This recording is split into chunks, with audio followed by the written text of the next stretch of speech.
You see, I want you to understand that the name Jesus is nothing else but a European slave boat that was brought to Africa to take Africans as slaves to America, which is the New World.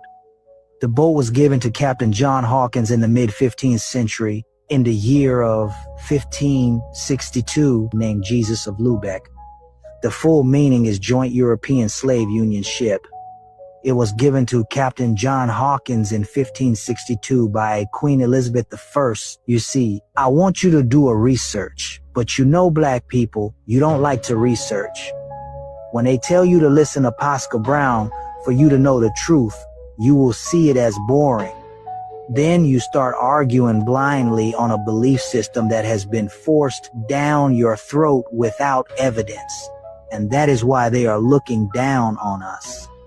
Go and meticulously study how the Roman Empire facilitated the invention of that character named Jesus the Christ that you mention everywhere you go to in your church. The Roman Flavian family was the Roman family who facilitated the invention of Jesus the Christ, a peace-loving Messiah. In order to counter the warlike Messiah, the Jews were expecting to liberate them, to free them from Roman bondage and colonization. The Jews had a prophecy that the warlike Messiah would come someday to liberate them. But the Roman Flavian family, in order to counter that prophecy, they had to invent a peace-loving and turn the other cheek Messiah. Now, they achieved this by working with a Jewish historian named Josephus Bar Matthias. This was the man who single-handedly wrote the New Testament Gospels. The characters mentioned in the New Testament Gospels never existed. The four Gnostic Gospels, Matthew, Mark, Luke, and John, they never existed. They were all invented by the Roman Flavian family in collaboration with Josephus Bar Matthias and two other royal families, the Herod family in Judea and the Alexander family of Egypt. Wake up and see that religion was used to colonize and control Africa, and this was the reason why the Jews themselves refused to accept the Jesus character as the Messiah. Pastor Brown is my name, and I'm the best in what I do.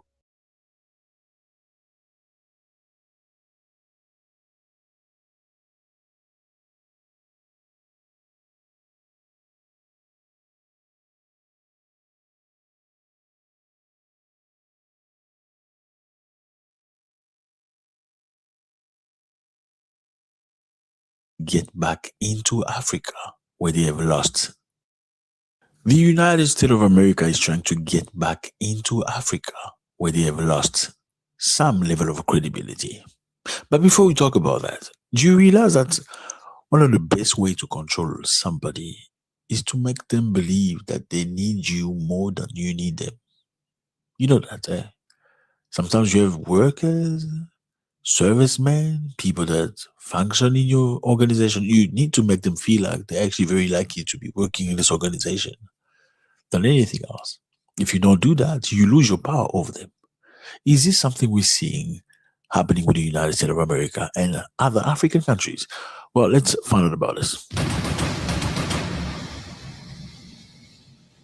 U.S. has dispersed an American diplomat, high-level diplomats, to Mali. Here's Mali. See on the map? It's a beautiful place, lovely people. They've sent a high-level diplomat to go and negotiate, talk to the Malians. This is very crazy. Why is it crazy? Because they made these very people feel like they were not important at all. But now they're back. I speak for the Trump administration. I have come to discuss with the government of Mali. I have come to respect Mali's sovereignty. As I said, I have come to discuss issues such as the fight against terrorism and the country's economic development. And I am also here to correct the mistakes of the former Biden administration. A senior American diplomat has visited Bamako from Washington. He met with the foreign minister of Mali, this man right here, Abdoulaye Diop. Very smart. So the senior American diplomat's name is Nick Checker, this man. Well, Nick Checker doesn't even sound like a real person's name, right? Do you agree with me? Nick Checker. It sounds like a name pulled out of a book, of a CIA book. The man's name is James Butler. Let's just call him Nick Checker. Anyway, now they met and had a discussion. And as you know, Mali, Burkina Faso, and Niger, as you see on the map, are not very good friends with the West. They don't like the West anymore. And they are perceived by the West as non-democratic countries because they haven't had elections in a long time. Okay, now, America, we know, doesn't like countries that are not democratic. Why are they over there? Interesting. This is what this man said. His name is Massad Boulos. October 2025, Massad Boulos, U.S. President's senior advisor on Arab and African affairs, told Le Monde that democracy was appreciated, but no longer a condition for engagement. Democracy was appreciated, but no longer a condition for engagement. So we clearly see that the United States of America is changing its stance towards countries they perceive as undemocratic. Is that because they love the people, or is that because they feel like the influence of the US is being subsided by countries that don't actually pay attention to democracy? Nick Checkers is the head of U.S. Department Bureau in African Affairs. He acts as a top advisor shaping U.S. policy toward African nations, including Mali. So these are some of the advisors of Donald Trump, specializing in certain areas in the world. You know, presidents have advisors, in every region of the world. These people are supposed to be specialists of the region. They understand the attitude, they understand the tradition. Actually, they learn a lot about the traditions before they become expert about this place. Now, this person has come to Mali to have a discussion. Why is he in Mali? Well, according to reports, he's in Mali to rebuild diplomatic ties, which has been broken since Mali 2021 coup. There was a coup d'etat in Mali. The diplomatic relation between Mali and the United States of America was broken. Why was it broken? It was broken because Mali expulsed French soldiers that used to be stationed there. So France, you see, the country used to colonize Mali, Burkina Faso, and Niger for a long time. And they had a very strong influence over these countries. Now, Mali was battling against jihadists. Where did the jihadists came from? From Libya. You see on the map, this is Libya. The jihadists came from Libya. How did they get there? Well, the West brought them to fight against Gaddafi. This man right here. We're going to talk about Gaddafi on the next video. So the West brought these guys, sponsored them to fight Gaddafi because they didn't like Gaddafi's ideas.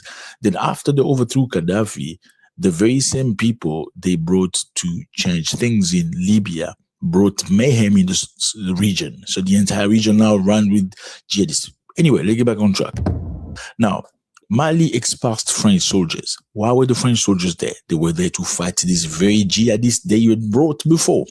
Mali then brought in the Russians and Wagner, and the US wasn't happy about that. What did the US do? So the US halted all aid they provided to Mali. So Mali used to get about $200 million a year in aid coming from the US. The United States of America stops military training to the Malians. They used to provide training, sending Green Berets, some of the best special force in America, to Mali to go train. The US stopped all military financing. They stopped sending money for humanitarian security assistance.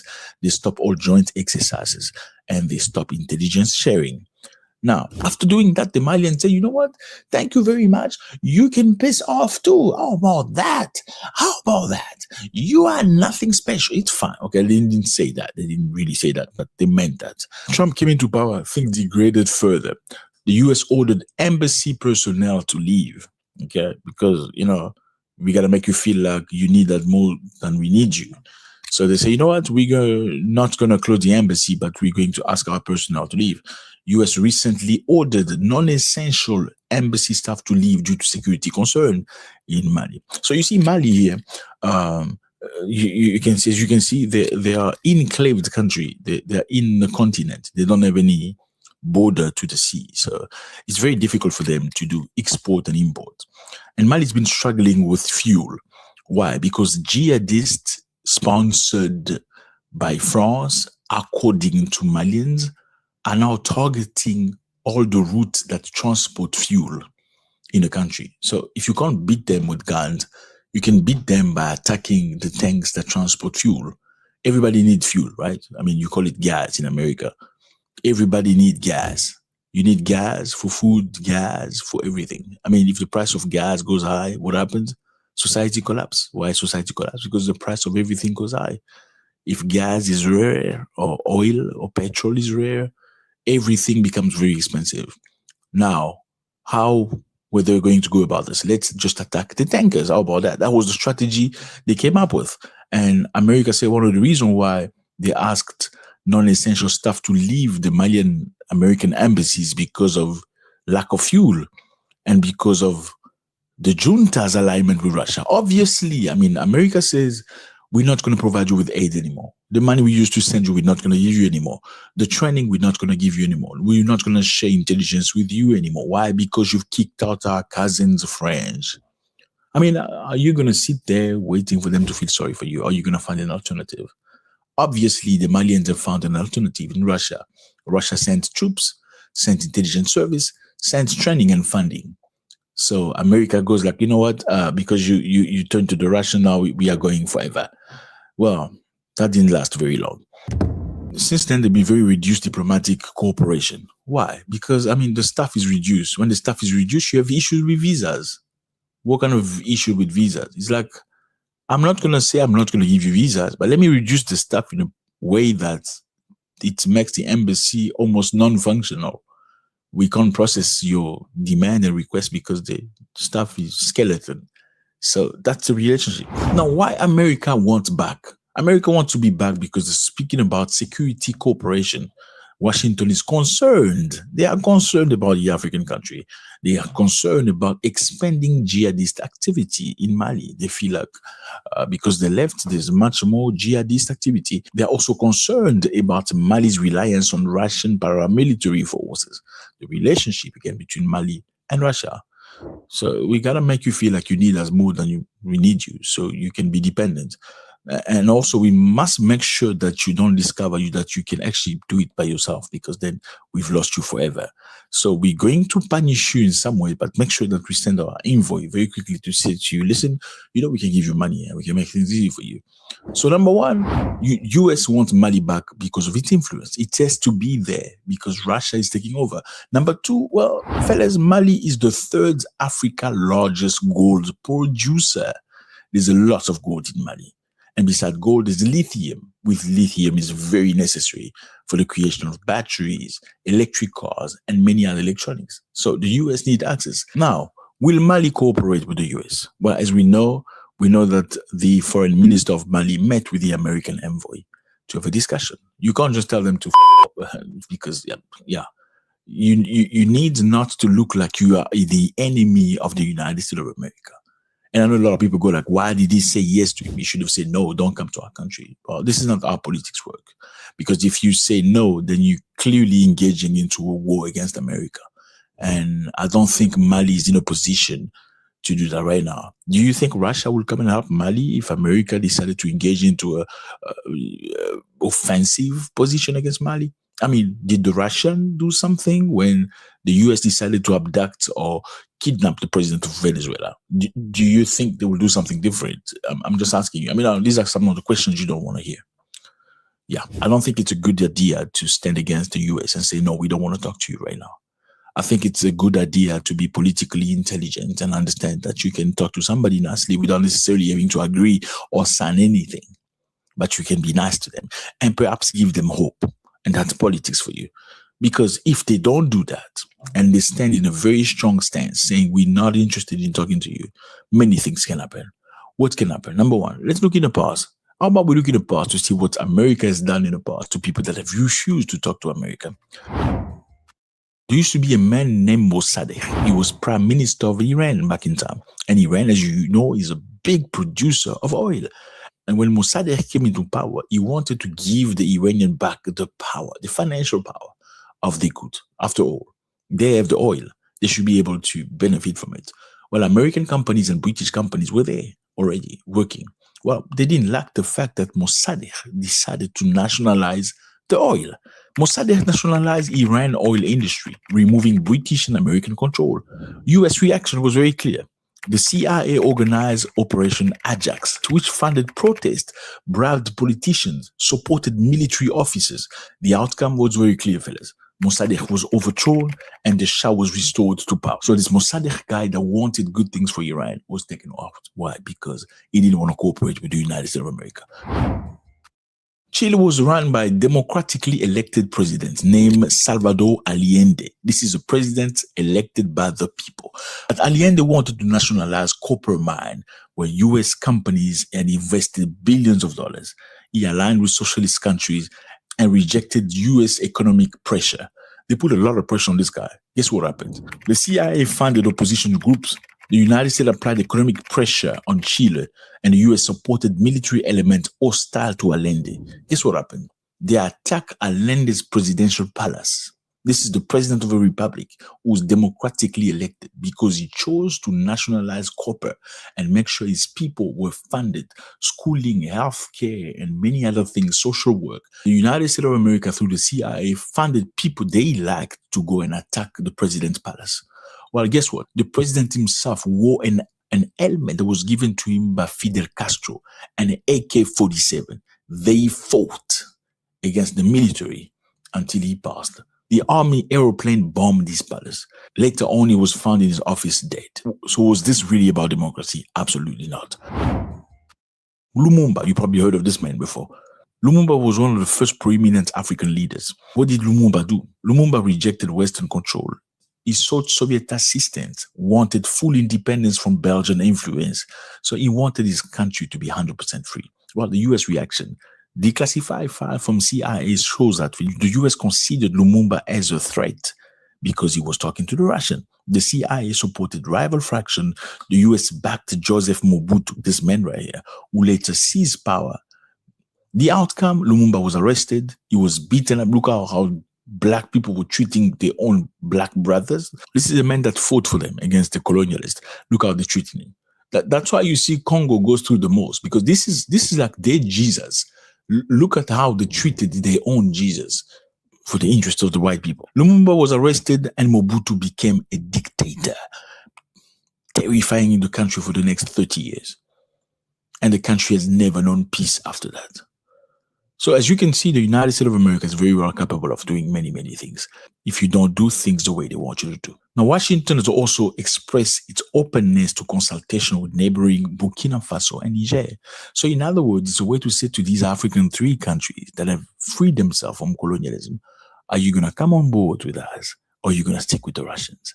If you decide to stick with the Russians, then there are going to be consequences. This is saying it without necessarily saying it. Let me know how you feel about this. Army aeroplane bombed his palace. Later on, he was found in his office dead. So was this really about democracy? Absolutely not. Lumumba, you probably heard of this man. Lumumba was one of the first prominent African leaders. What did Lumumba do? Lumumba rejected Western control. He sought Soviet assistance, wanted full independence from Belgian influence. But everyone has a different So he wanted story. his country to be 100% Shell, free. which says Well, it's the US reaction. Declassified from CIA shows that the US considered Lumumba as a threat because he was talking to the Russian. The CIA supported rival faction. The US backed Joseph Mobutu, this man who later seized power.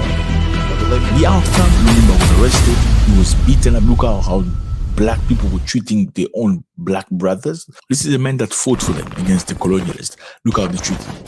That's why you see Congo goes through the most, because this is like their Jesus. Look at how they treated their own Jesus for the interest of the white people. Lumumba was arrested and Mobutu became a dictator, terrifying the country for the next 30 years. And the country has never known peace after that. So as you can see, the United States of America is very well capable of doing many, many things if you don't do things the way they want you to do. Now, Washington has also expressed its openness to consultation with neighboring Burkina Faso.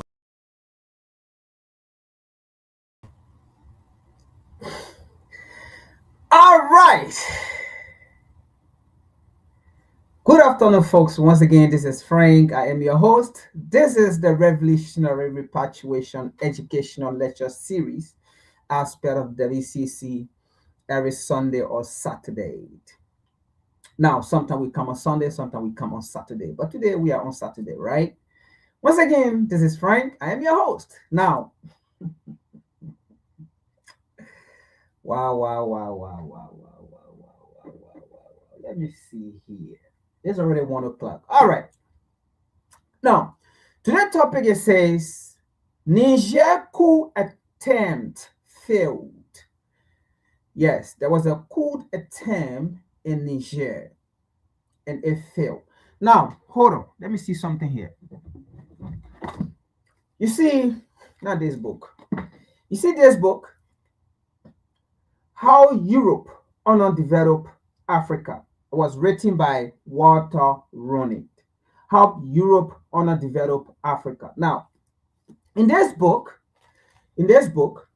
Walter Rooney warned us seriously in this book about the African nations, the African continent, and African nations around the world. Walter Rooney warned us in this book about America behavior, Europe behavior, the Western world behavior in this book.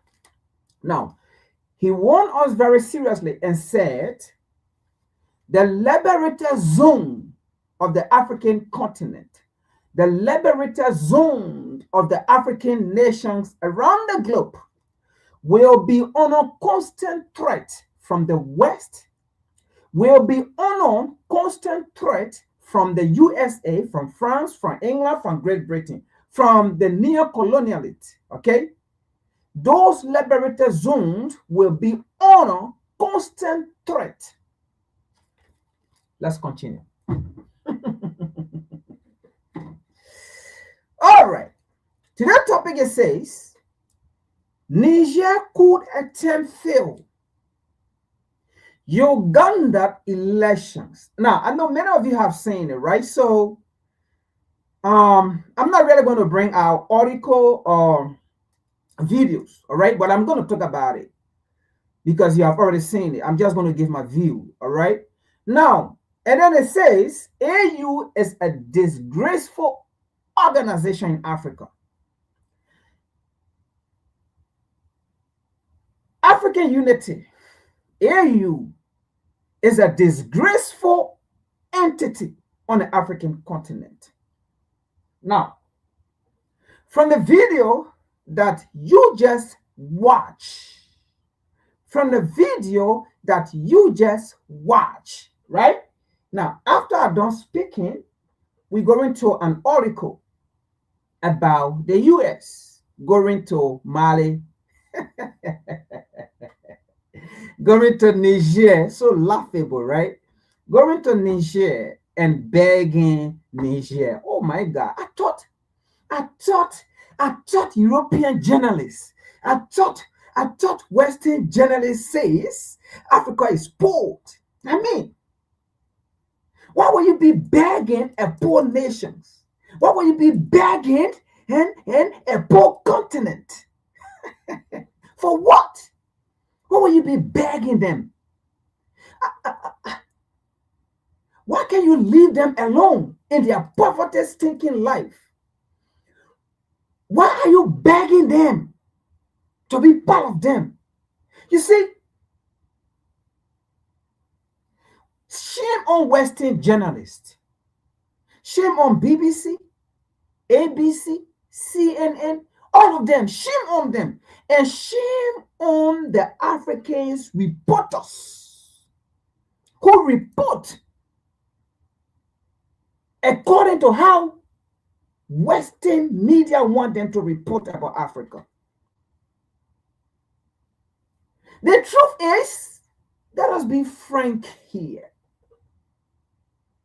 You see what Mali, Niger, and Burkina Faso have done? That is why most of those corrupt African leaders are against the Sahel nations. Because those African leaders are corrupt. You see, shame on democracy in Africa. I said it here before, it's going to come a time we're going to have no time for democracy. Democracy is the biggest enemy to Africa. Democracy is the biggest enemy to Africa. Now, name me one African nation that is of democracy that have a natural reserve of its resources. Name me one democratic nation in Africa that have a reserve of its own natural resources in its cover. Name me one democracy in Africa. Niger is not a democracy, but now Niger has a reserve of uranium in Niger. Burkina Faso, it is not a democracy nation, but Burkina Faso has a reserve of gold in her nation. Oh my God. Should I continue preaching? Should I continue? But when France was in Niger, Mali, and Burkina Faso, the gold of Burkina Faso was reserved in France. While the French economy was booming and the Burkinabe continued to live in poverty, and then France 24, when they gave in news about Burkina Faso, and they said Burkina Faso very poor. In fact, they are poor, they are attack on our nation, poor, they are stink, they are this, they are suffering. Meanwhile, every year, France take $500 billion from Francophone nation, and then come again 1 million, 1 million, 1 million each to those nations, and they say they have given aid to those nations. Oh my God, why they are go? Oh Jesus Christ. France will come back and say Niger is poor, no light, no this. In fact, they are stink, they are poor, the nation is poor, the government is corrupt. But meanwhile, their uranium is powering Europe and France, and you call it, and no current in Niger. But when France 24 go to Niger, and they say Niger is a dark nation, Africa is a dark continent, but the uranium that's supposed to power Africa and Niger is powering France and Europe. Why they live good life? Oh my God. The continent of Africa is too poor. Niger is too poor. But today, who are the people begging the African continent? Today, who are the people begging the Nigerian, the Burkinabe, the Chadian, the Malian? So is the United States a poor nation now? Is France a poor nation? Is Europe a poor continent now? Great Britain, are you all poor? And you are begging a third world country. Why are you begging a third world country as you speak? You see, these so-called African leaders are afraid of Mali, Niger, and Burkina Faso because they have been so corrupt, and that is why AU is a failure. Oh, recently, we just had an election in Uganda. Yoweri Museveni. As we sought, we learned, we have searched. Now, let me say this. I am not in favor of Yoweri Museveni, neither in favor of Bobby Wine. Now, I know this is very hard to say. This is AVCC. Let me give you my reason why I'm not in favor of Bobby Wine.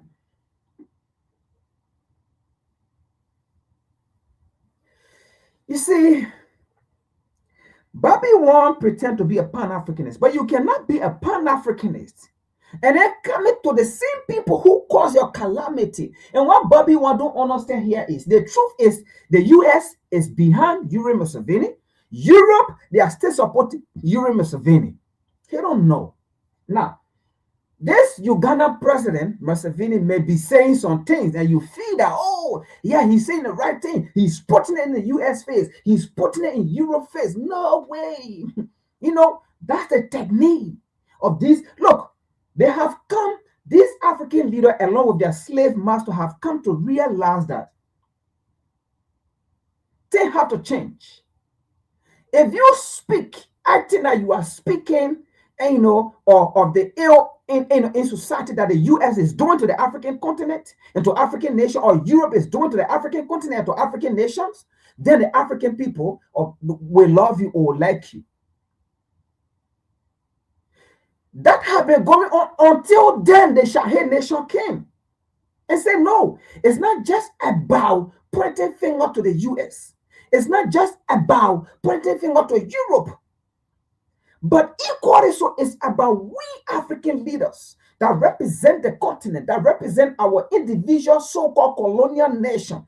It is about we doing the right thing as to what we speak. Speak what you practice, or practice what you speak, whatsoever. You may change it. So these three kings, Mali, Niger, and Burkina Faso, those three nations, they have come to change the narrative.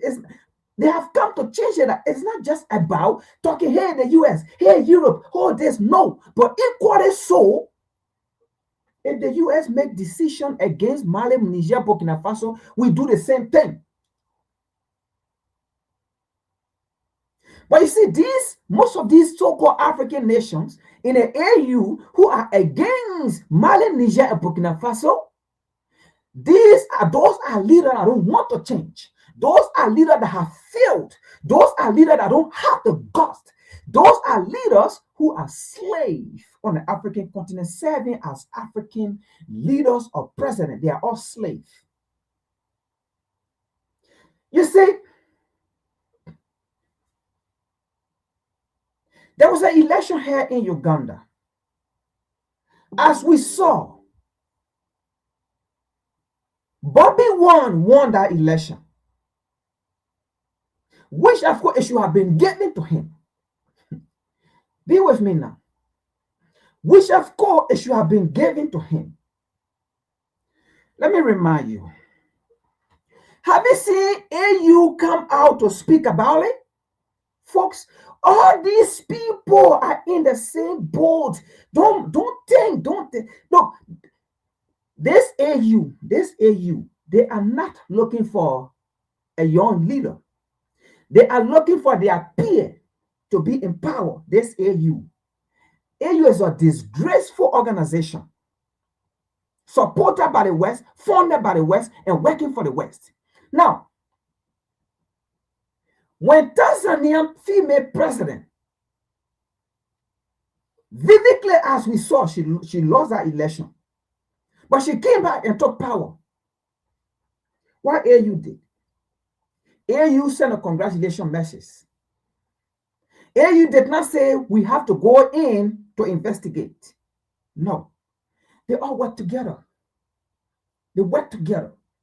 Now, let's go to Guinea-Bissau. When Guinea-Bissau did the same thing, the GCAU, to the extent we saw Jonathan Goodluck, the former president of Nigeria, that was also removed by propaganda of Washington, D.C. And when they put Buhari in, you know, the last time I told you people, Nigeria does not have an army because Buhari sold the security personnel to the United States. Go do your research. I think we'll talk about it here before, and we read it. As we speak, last week, Trump just sent troops in Nigeria. Most of these African nations are de facto states to the West. I lose my respect about Nigeria being a superpower in Africa or West Africa. I lose that respect. Buhari sold the national defense of Nigeria to the US. Buhari signed a paper. But we're not here for that today. And the reason why Buhari did it, you know, it came a time when the war was in Liberia. The United States was training Nigerians. Oh my God, look. When you study, reading is very good and studying is very good.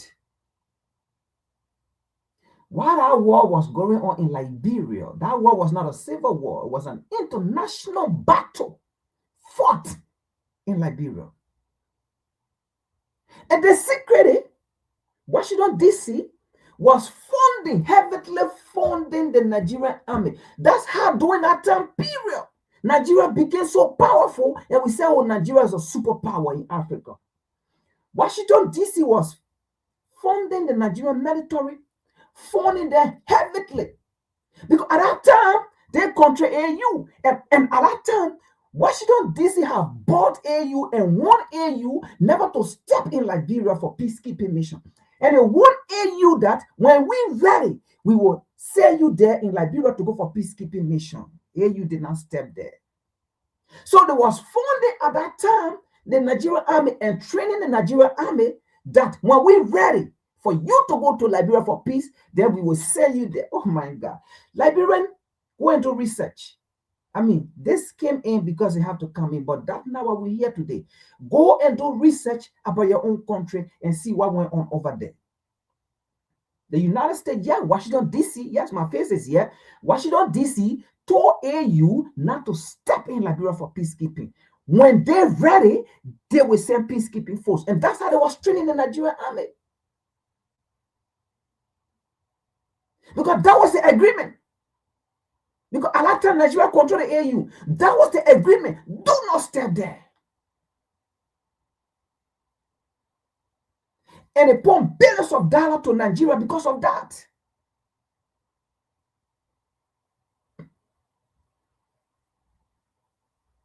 Because of that. And you saw when they got ready, the United States said, okay, after Liberia have died, they tired, they killed each other. Because it's deeper than that. So I don't want to go into it. The reason why they supported the war in Liberia. I don't want to go into it. All those ammunition were mostly American-made weapons that was proliferating in Liberia. What am I saying this? We are being played every day by the powerhouse. Every day we are being played. Once these people are not getting their will, they will come in and do any kind of things.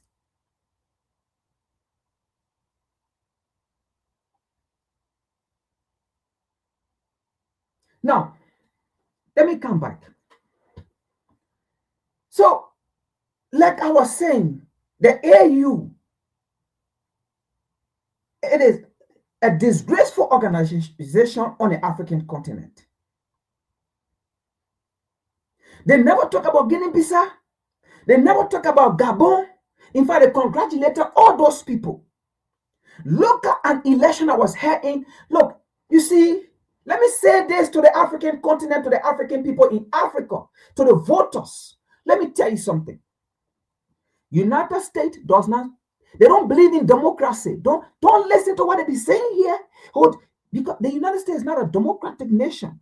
If you don't know that, it is not. Europe does not believe in democracy. They have their queen, they have their monarch, whatsoever. You didn't believe in democracy, those things. It is a weapon used against you.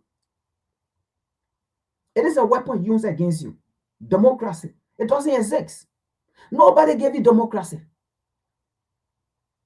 If the US believe in democracy, why would the CIA go against Kwame Nkrumah?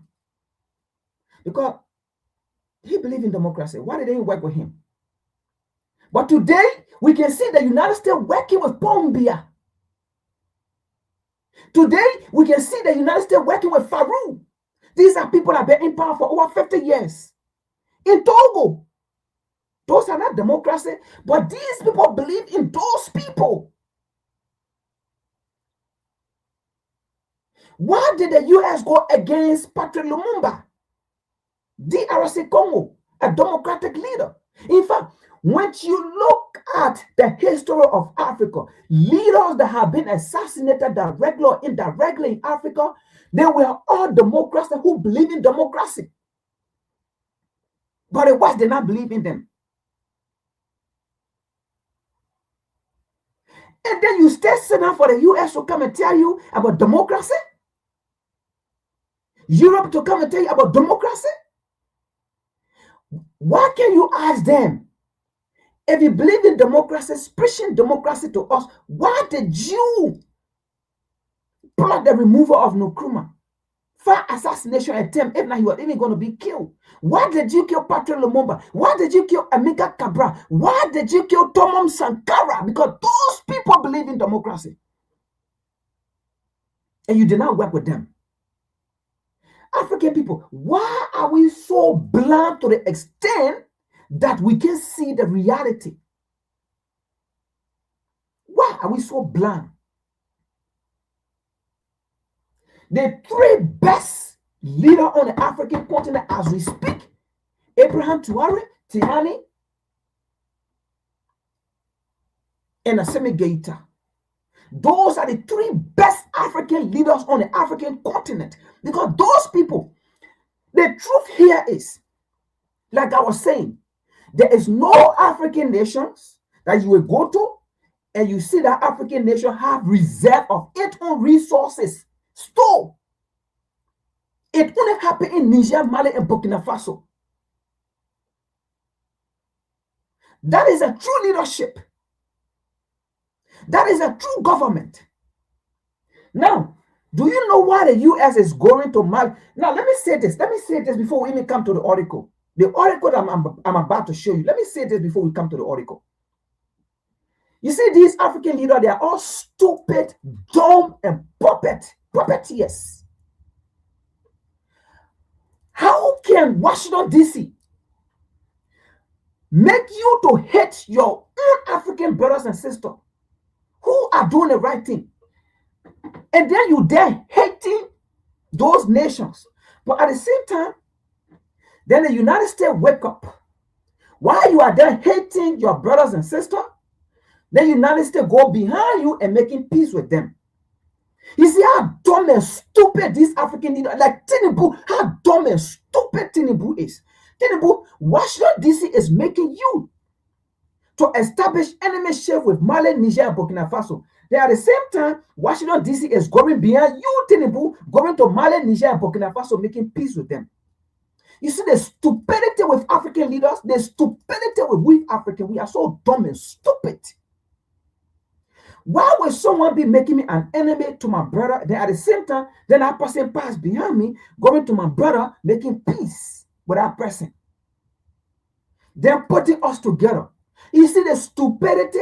And then at the same time, then we Africans will sit and say, our ancestor, our forefather didn't fight for us. Our forefather did not do the right thing.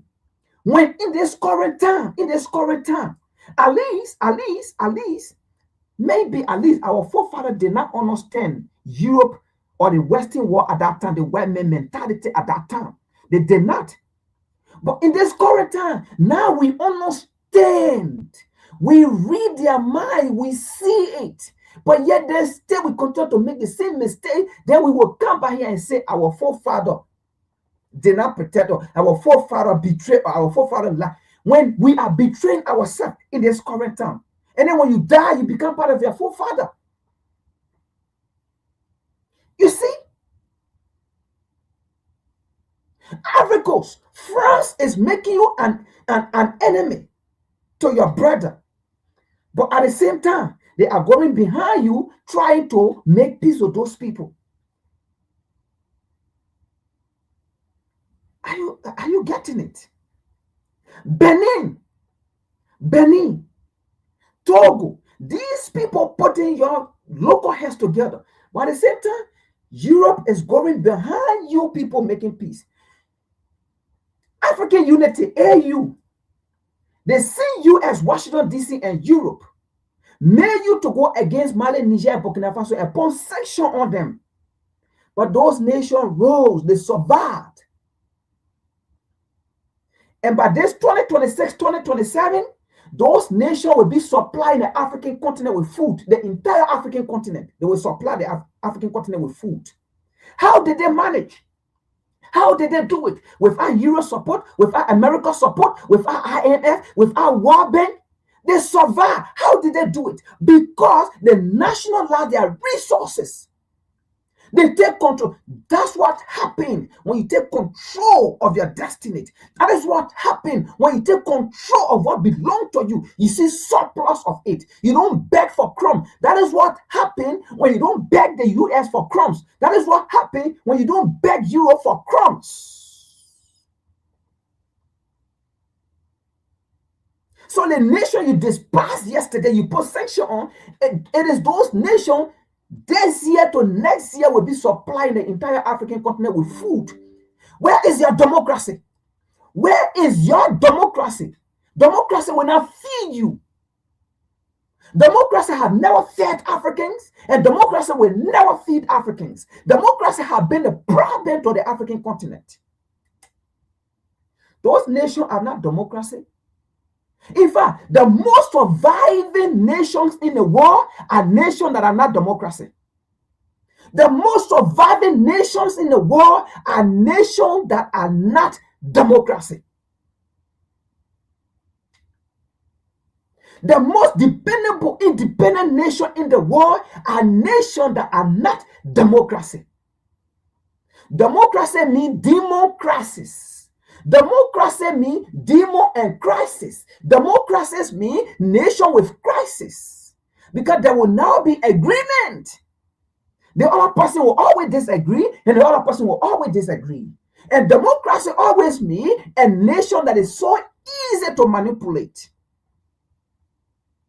And democracy also means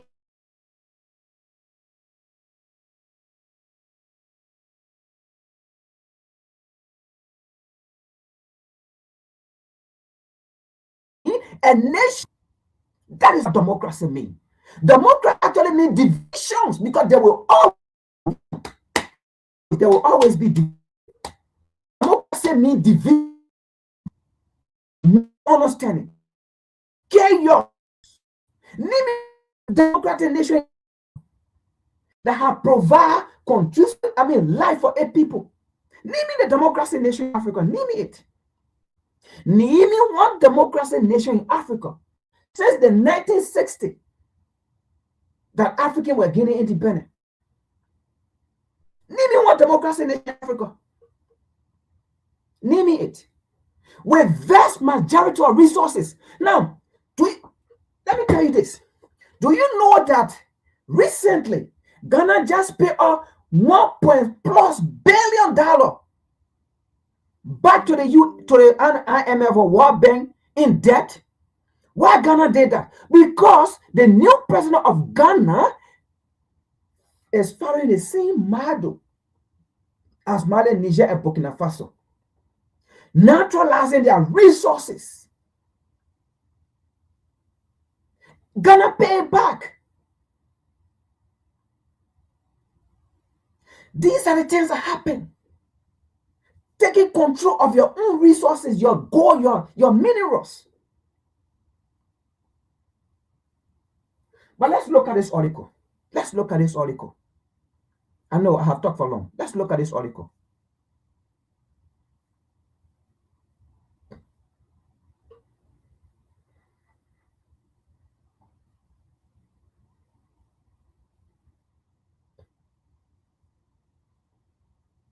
Now, look at this article. America returned to the Sahel as top U.S. official head to Mali for reset talk. America, what are you doing behind a terror nation? United States, what are you doing beyond a terror nation? America, what are you doing beyond a poverty-stinking nation? Folks, this will surprise you what I'm about to read. This will surprise you what I'm about to read. The United States now is begging African nation, because the United States is telling African nation, we don't want to be the terror country. We beg you. The United States is now saying in fact, we respect the government of Mali, Niger, and Burkina Faso. We respect those people. We respect the leader. But Africans are the one stay there, say, oh, those people, they are joint tie, they are military. Why the United States is saying we respect the government of Mali, we respect the government of Burkina Faso, we respect the government of Niger. Now, let me say this.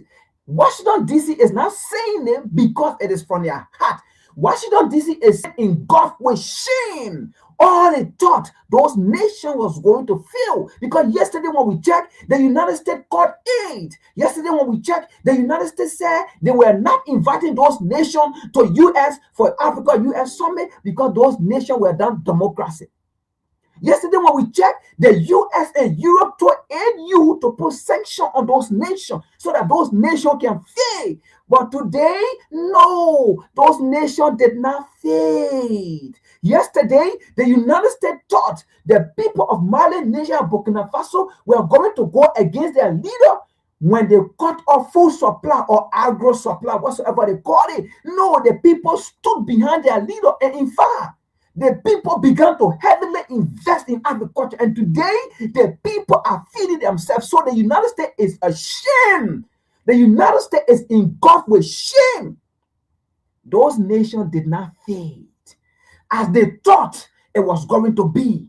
As they thought those nations was going to bow down and say, no, US, we beg you, please come. Our people are dying. They thought when they do that, the citizen was going to go against their government. But no, the citizens stood firm and believed in their government. And today, those nations will be supplying food to the African nation. In fact, they are doing it now. So the United States is engulfed with shame. They are not going there to go reset talk because they feel that they did mistake, that they are going to reconcile. No. It is because the goal are being managed by the people now. The uranium are being managed by the people now. Diamond, you think about it, are being managed by the people. And let me say this. Mali, Niger, and Burkina Faso. Be careful with them because their words are smooth like butter, but war is in their heart. Be careful with them because their talks are soft like butter, but sword is in their heart, in their hand, coming. Never forget.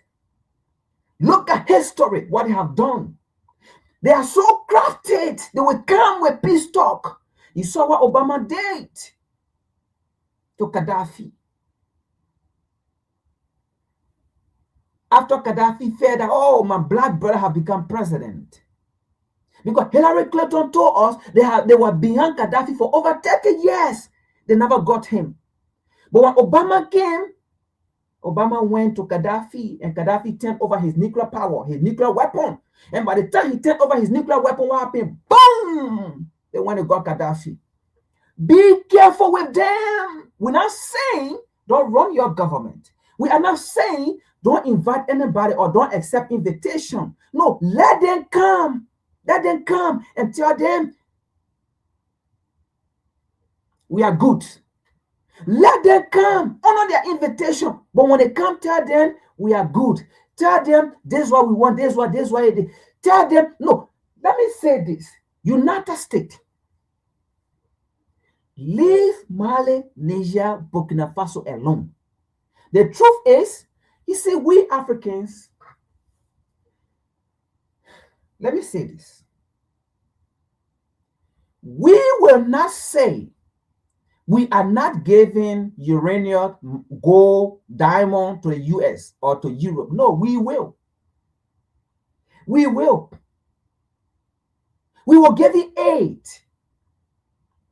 But you see, when we are giving you aid, we will not come to Europe and to America and come take picture of nasty places and then put it on internet and say America is nasty, America is a terror country, America is there, Europe is there. We will not do that like how you do it with your media. And we will not come and publish it, oh, we gave 5 million to US in aid. We gave 5 million to Europe in aid. We will not do that. We will give it to you. So leave them alone. If you go into Mali, Niger, and Burkina Faso, go and beg them to give you aid. But do not go and beg them for what? Diplomatic partnership. That BS, we ain't get time for it again. We passed that. Now you are shame. Shame have engulfed you. Now you are going to say we want to reset. Reset what? You thought those nations were going to fail. And you thought those people was going to go against their leader. Reset what? According to Scott Perry, you are the one supporting Boko Haram. You are the one supporting terrorists. according to Scott Perry and other people. How can you be supporting Boko Haram and terrorists and then coming back? Let's read this article, folks. Let's read this article. Let's read this article. America returned to Sahel as top U.S. official head to Mali to reset talk. Listen to this. To reset talk. The truth is, United States, the trust is no longer there to reset because you are the founder of terrorism in that region, according to Scott Perry and other people.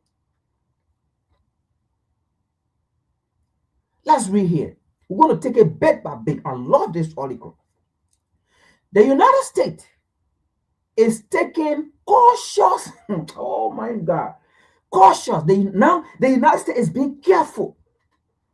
After everything they have done to these three nations to bring these three nations down, now they are being cautious. Mali, Niger, and Burkina Faso, be careful with them. Their words are smooth like bread and butter, but war and soil is in their heart. War are in their heart. Let history tell you.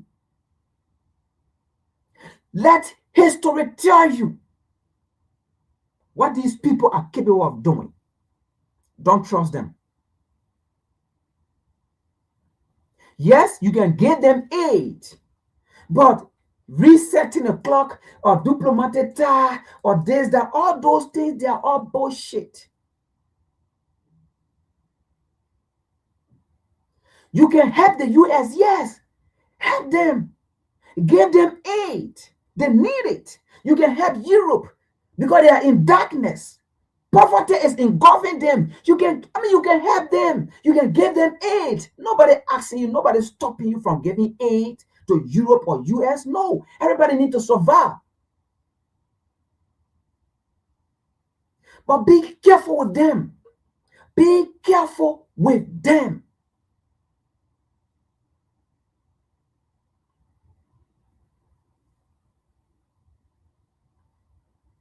The United States is taking cautious steps to re-engage Mali military-led government. No, first of all, they are not military. These are revolutionary leaders who fought for independence and who are fighting for independence, who are fighting to take what belongs to them. So you can call it military, junta, whatsoever, but the people of the African continent, the people in that region, in those regions, those people see them as government for the people. So you can carry a narrative, military, junta, whatsoever. That's your business. But we see them as leader for the people.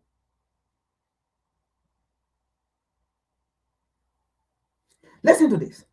The United States is taking cautious steps to re-engage Mali military-led government, signaling a problematic shift in Washington's Africa policies. Washington's Africa policy as geopolitical competition in the Sahel intensified. That is why they are dead. Because I thought they try to sanction these people. They try to take away everything, aid, whatsoever you think about. All they thought these people are going to fail.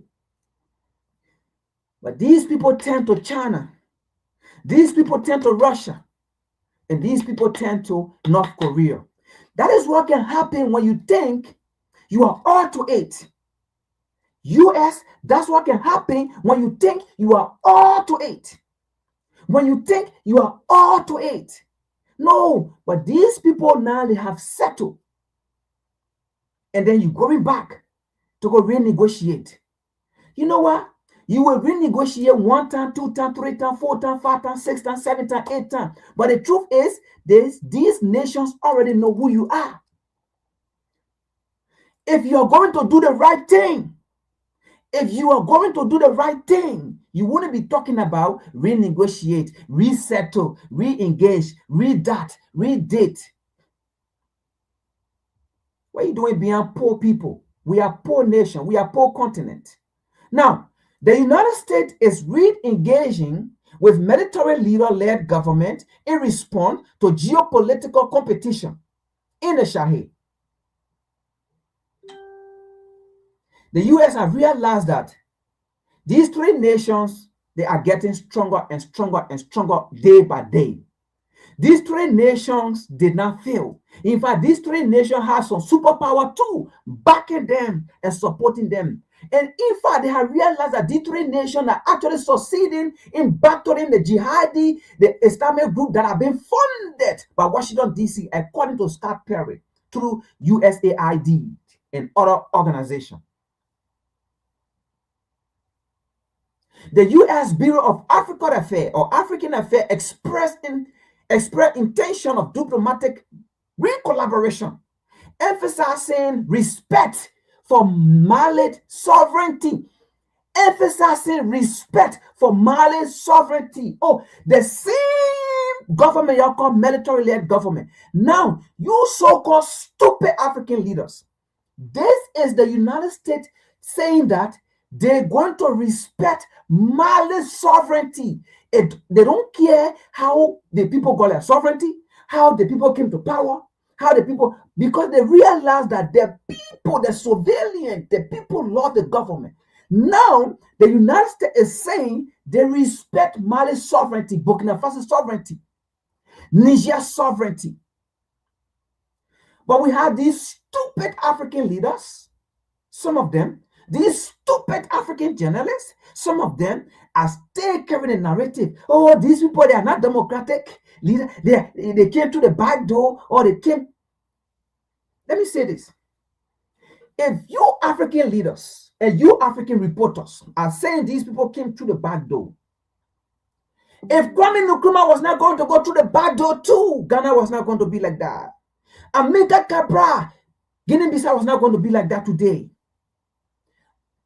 Ama Secretary, those people, Thomas Sankara, Patrick, all of those people, they fought. If Nelson Mandela was not going to fight too the same way, even though he did not come through military, because all of them fought in different ways. The African continent was never going to experience what we are experiencing today. We are still going to be in captivity, even though we are still in captivity. So it doesn't matter how people come to power, as long as they are there and they are doing the right thing to make sure their country grow. That is all matter. So now the US is saying they respect the Sahel sovereignty. But you stupid, some of you African leaders are still there going against these people saying, oh, they are not democratic. They are not this, they are not this. While Washington is backing, currently Washington, D.C. is backing Mali, Niger, and Burkina Faso. And that's how we're going to put it. While they are backing Mali, Niger, and Burkina Faso, we're going to read it through this article. Mali's sovereignty partnership has shifted towards Russia, forming a key bloc in the alliance.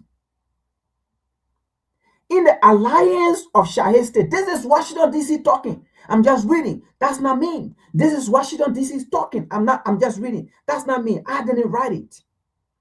So before they went to Mali, Niger, Burkina Faso, this is what they wrote. Mali's security partnership has shifted towards Russia. But let me ask you, United States, let me ask you, Washington, D.C. What you should be asking yourself is, what did we do? How did we come to this far? Or how did we come here? To the extent that the security partnership that was with us, why did they leave us now a ship to Russia or a ship to China or a ship to North Korea whatsoever? It is because of the failure of Washington, D.C. It is because of your arrogance. It is because you feel that you are God. It is because you feel that those nations do not have any saying. Anything you say, that's what the African continent should go back. It is because of your arrogance. It is because of you feel anything. I mean, how can you be funding terrorists? Then at the same time, you say you're fighting terrorists. But at the same time, you stopping those leaders, those governments, from going outside to buy weapons. You telling people not to sell weapons to those people. And at the same time, you funding terrorists, according to Scott Perry and other prominent American people who are good human beings, who want to see Africa free. But let's read. The U.S. strategic re-engagement is driven by Mali critical mineral. Listen to this. The United States is begging Africa. The U.S. strategic re-engagement is driven by Mali critical mineral resources and its significant role in global supply chain. Oh, I thought they said Africa is poor. I thought they said these nations, African nations, are poor. But now, the US, Europe, they are all begging Africa for aid. Let's continue here. This article is very sweet. We will break it down. Let's read here. According to a statement from the US Bureau of African Affairs, on X, senior bureau official Nick Checker is traveling to Bamako to convene Washington respect to convey Washington respect for Mali's sovereignty. Wow. Let me say this. Mali, don't believe these people. Don't believe them. Don't believe them. You know why you shouldn't believe them? If they were speaking from their heart, what they wrote here, they was going to work with Nkrumah. They was going to work with Thomas Sankara. They was going to work with Patrick Lumumba. They were going to work with Amilcar Cabral. They were going to work with Gaddafi for the plan Gaddafi had for Africa. They were going to work with these people. But they did not. They did not.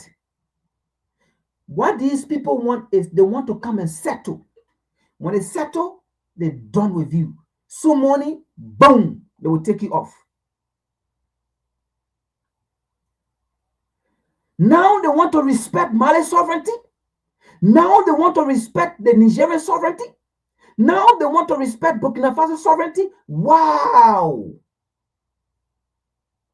Listen to this. Let me read it again. Senior Bureau official Nick Cracker is traveling to Burkina Faso or to Bamako, Niger, right? To Bamako to convey Washington respect for Mali's sovereignty and its desire. Listen to this. And its desire. That means your freedom. Since when these people care about Africa's freedom or African nation's freedom? Your desire, I mean, anything you want to do, anybody you want to engage with, anybody you want to make business with. Wow. And a desire to chart a new course in the bilateral relationship after past policy misstep. I didn't put it there. After past policy misstep. What are some of those missteps? Some of those missteps was for Washington, D.C. to tell AU to put sanction on those nations. For Washington, D.C. to tell ECOWAS they were going to phone ECOWAS to go and fight Mali, Niger, and Burkina Faso. In fact, that was the reason those three nations came together in the first place. Misstep. When you are phoning terrorists, misstep. A lot to explain. But let's continue. The visit come to a sensitive, the visit come at a sensitive movement.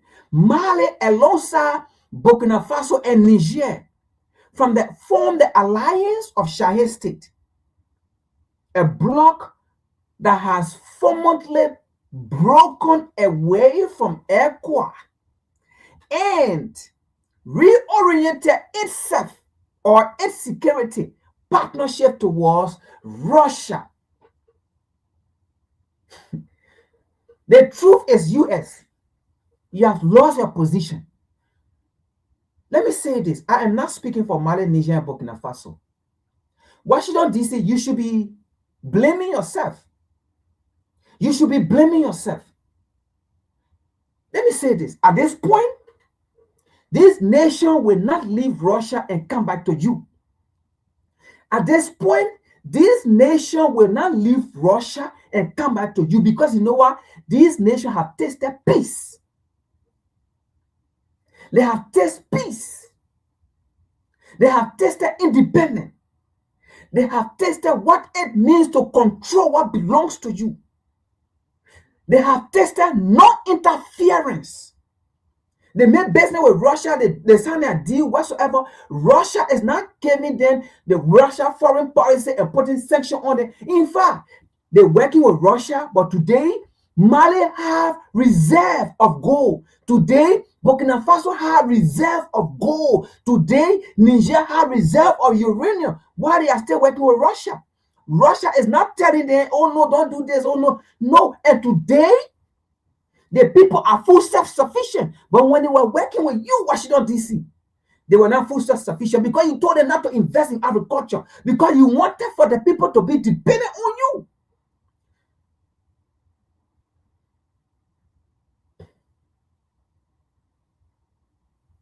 Today, the people control their own factory. But yesterday, no, you said you will bring a factory and you will control everything. The people have tested what it means to stand on their own. You think they will leave that relationship with Russia and come to a relationship that will put them in captivity, that will put them in bondage? And then when they want to say no, then you sanction them?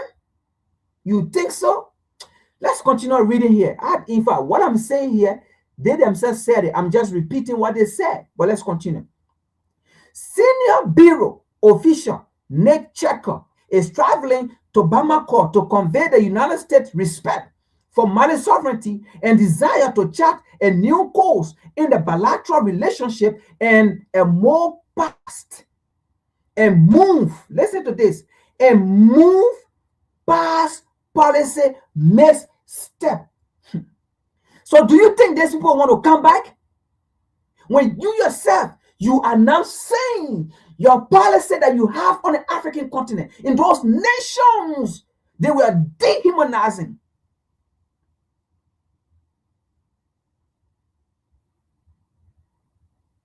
You put them in captivity. We have sanctions upon sanctions, removing their leaders, interfering into their governmental affair. A whole lot. Missteps. I didn't put it there. You wrote it.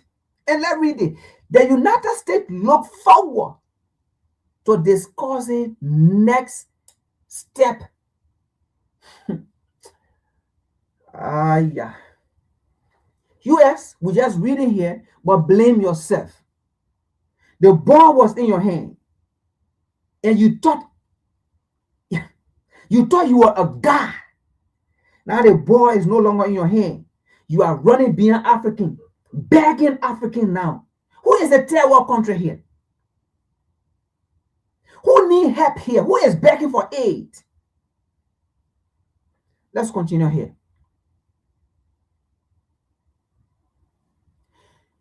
Historically, I didn't read this thing. What I'm reading here, they wrote it before going to the Sahel region. I'm just reading what it said here that they have done to the African continent.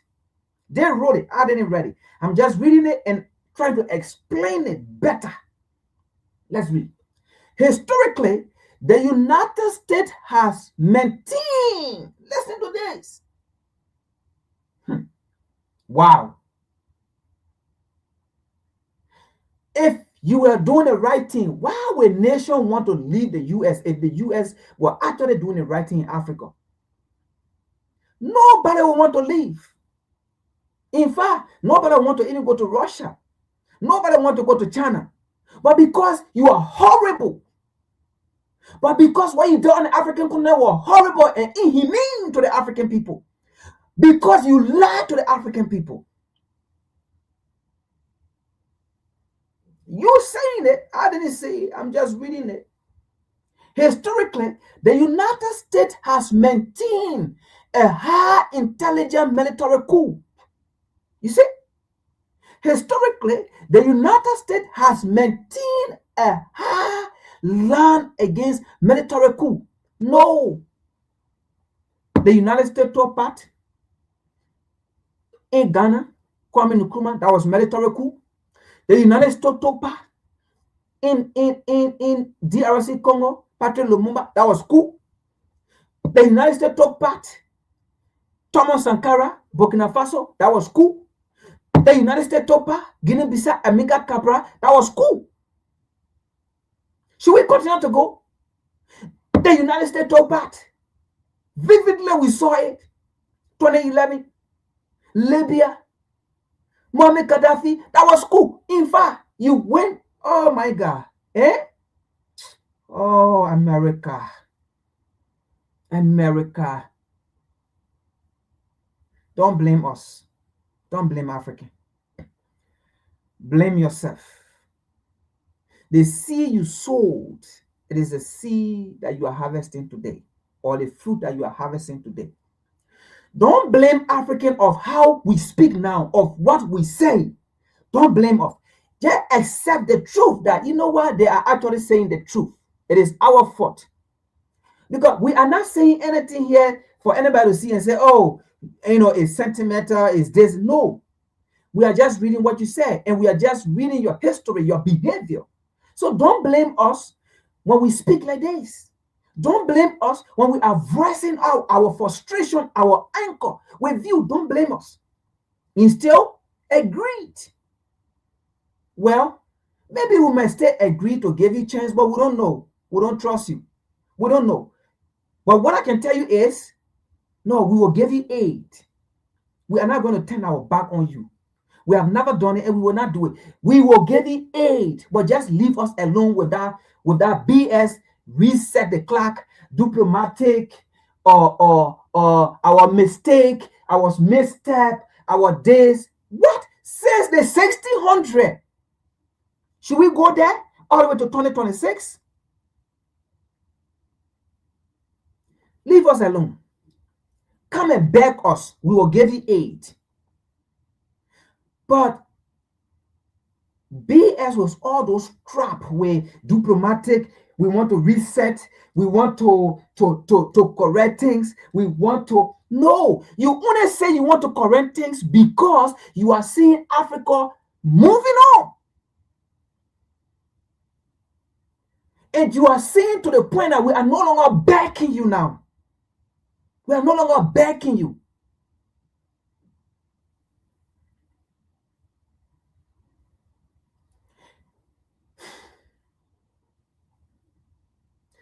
Listen to what the United States have been doing. Often responding with sanction and aid suspension and diplomatic isolation. This is what we don't want again. So we want to stay on our own. We don't want to be on you so that you will control us. Anything you sanction us, anything you suspend our aid from coming or whatsoever. You know, no, we don't want that. We don't want that again. To dictate to us who should be our friend. No, we don't want that again.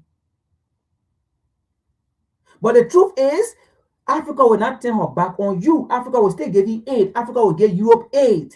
It is Africa. No, listen, America. Africa is actually saying it is enough of your aid. It is enough of your diplomatic relation. It is enough of all those things. It is time now for Africa to give back to the U.S. Thank you for what you have given to Africa. Thank you. Thank you for what Europe has given to Africa. Thank you. We are not talking about the thing you did against us. That is another topic. What we are saying, thank you for what all the aid you have given to Africa. Thank you. Now it is time that Africa gave you aid. But what we are saying is just leave black people alone. Just leave us. Just leave black people alone to do their thing. That's all. We are not going to turn our back on you. We will give you aid. We will come to your need. We will give you aid. We will go to Europe and give Europe aid. We will supply Europe with uranium so that they can get current, so that their people can die in poverty with coal. We will do that. But what we are saying is, leave us to do our thing. And then we will come. Because Africa have been the Redeemer, set the foundation of this universe. Africa have been the Redeemer. Africa have been the provider.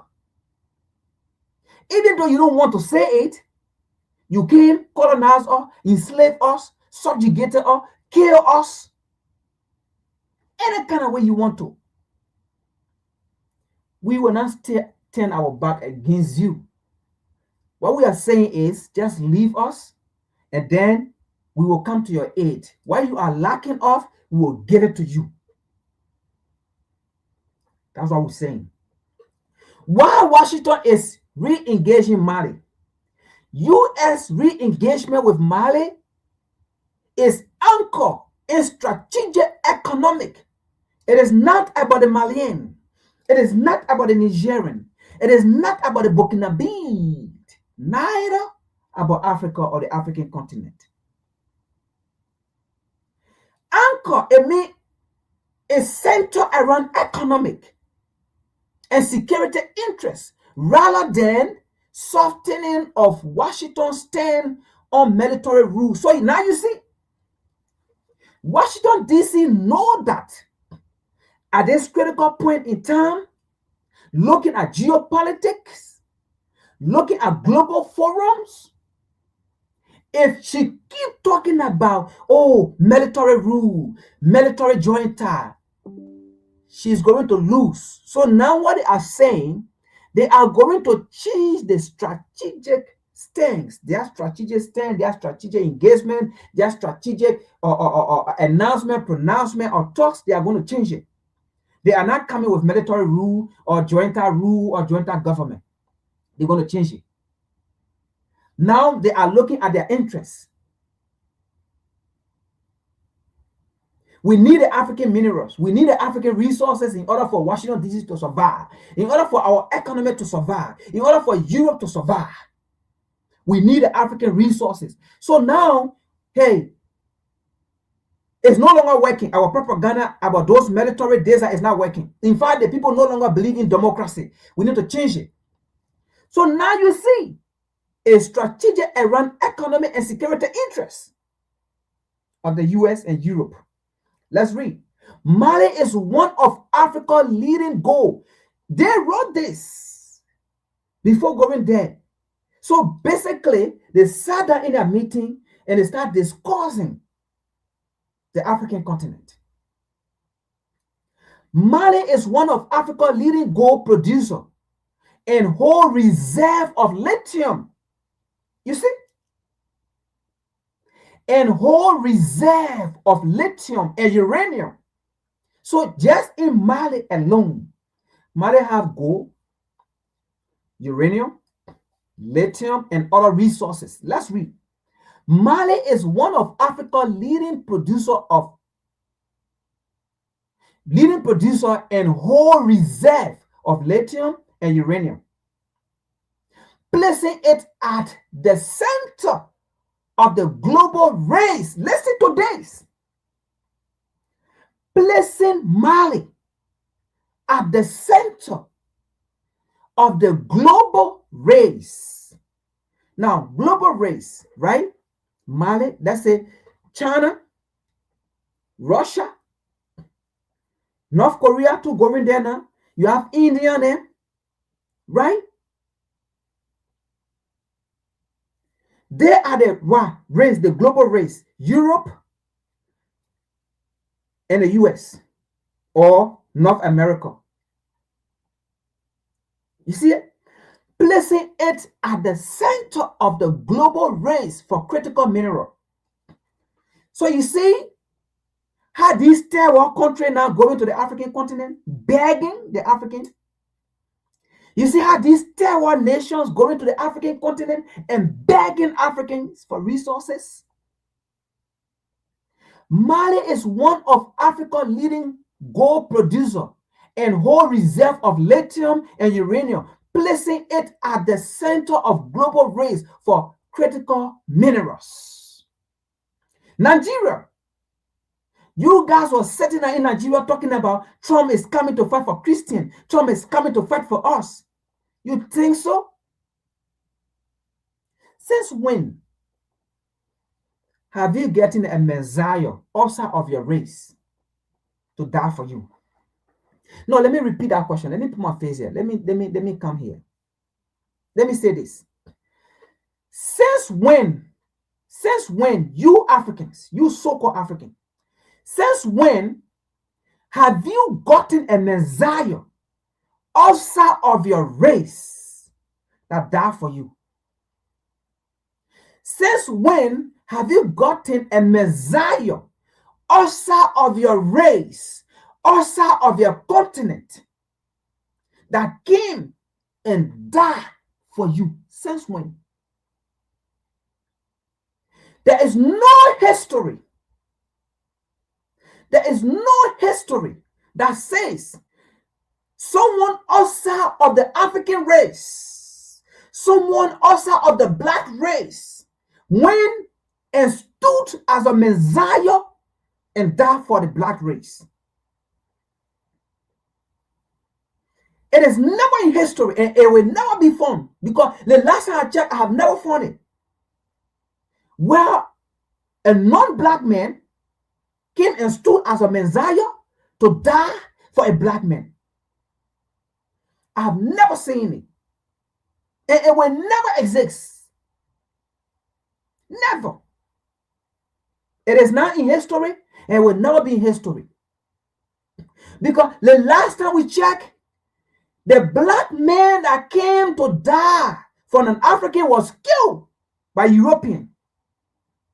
The last time we checked, the black Messiah Thomas Sankara was killed by European. The last time we checked, the black Messiah Malcolm Garvey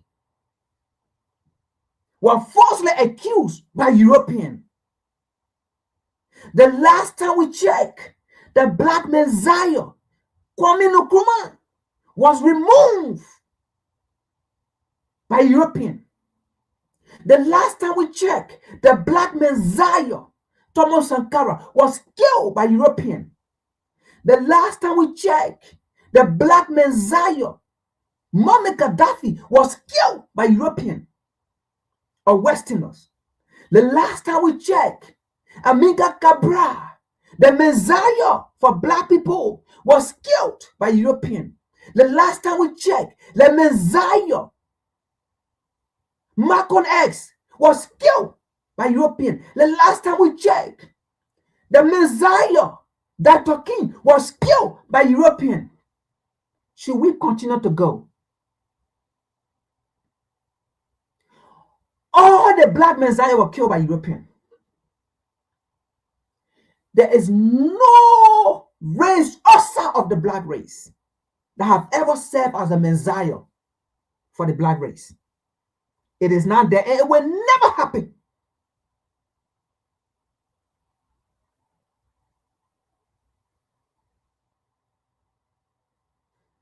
Let's continue. Let's go back to the article. Let's see here. So you so-called Christian in Nigeria, sit down there and say somebody coming fight for you, because American life are not precious, right? European life are not, so they are coming to die for the same people they colonize. They call monkeys. The same people 24/7. They mock. They say they call them Japanese.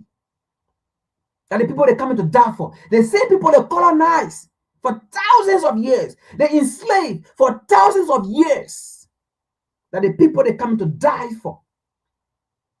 The same people they call 3/5 of a lesser human being. They are dog. Were better than the black men. That the people they're coming to die for. Are you insane?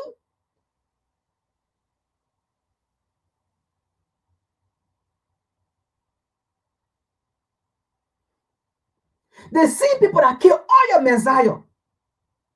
It is the people that are coming to die for you. Are you stupid enough? Let's read. Let's read. Let's continue to read. As the United States seek to reduce dependence on Chinese, listen to this. You so-called Africans sit down on the African continent there and don't work together, don't unite. You so-called stupid leaders, don't unite. Say that and keep protecting colonial bowlers. Say it. As the United States seek to reduce dependence on Chinese, listen to this. So the United States depend on China. But listen to this. As the United States want to reduce its dependence on China, they go to Africa and take advantage of the Africans. This is what I wrote here. As the United States seek to reduce dependence on Chinese, control supply, on Chinese, control supply chain, and counter Russia growing role in Mali, extra activist sector, renewed diplomatic engagement has become strategic. Basically, let me say this. When Washington DC going to the African nations or to the African continent talking about re-engagement, strategic, this, that, it is not even in favor of Africa. What they are trying to say here is they have seen their failure. What they are trying to say here is the reason why Africans are going to Russia and China is because those people have better deal. America have never had better deal. Europe have never had better deal. So now they are coming to re-strategize.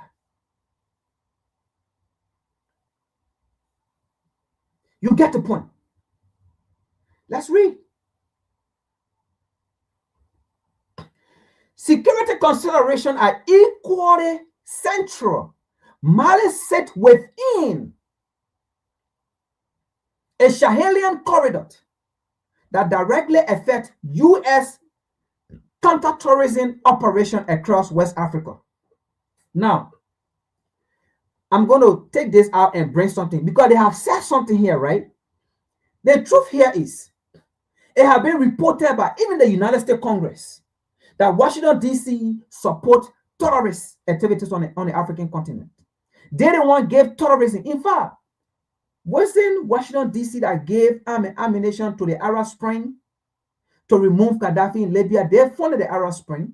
And today, it is that same Arab Spring that have crossed across Mali, Niger, and Burkina Faso, across the African continent. It is that same Arab Spring today that gave birth to Boko Haram and so forth and things.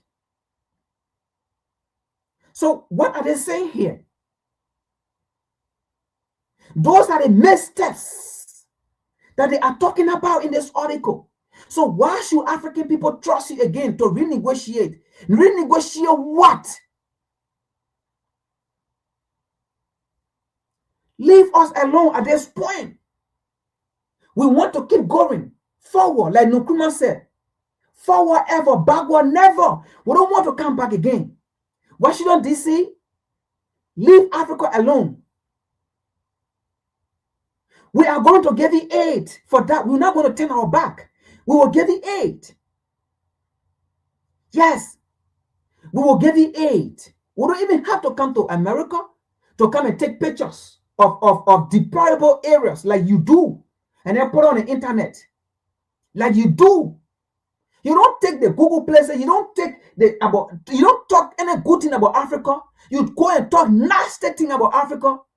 Take pictures, put it there to discourage people. We will not do that though.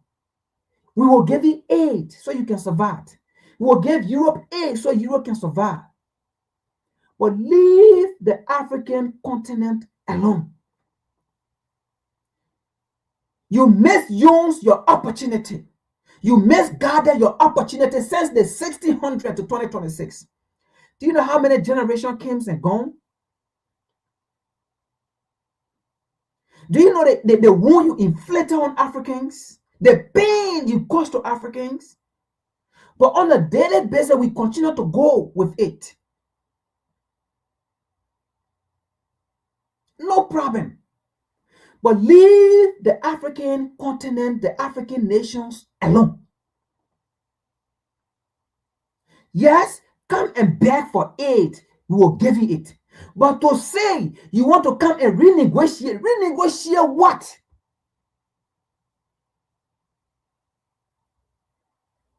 We don't care for renegotiation. We don't care. Leave us alone. Come and beg for aid, we'll give you it. Come and beg for gold, we'll give you gold. Come and beg for uranium, we'll give you uranium. Come and beg for oil, we'll give you oil. But leave us alone. We are not going to leave you hanging. We will give you mineral, we'll give you gold, we'll give you diamond, we'll give you aid. But leave us alone. We don't have time to renegotiate diplomatic what? No, we don't. Please, Mba, we beg you, leave the African continent alone. We are poor. Leave us alone.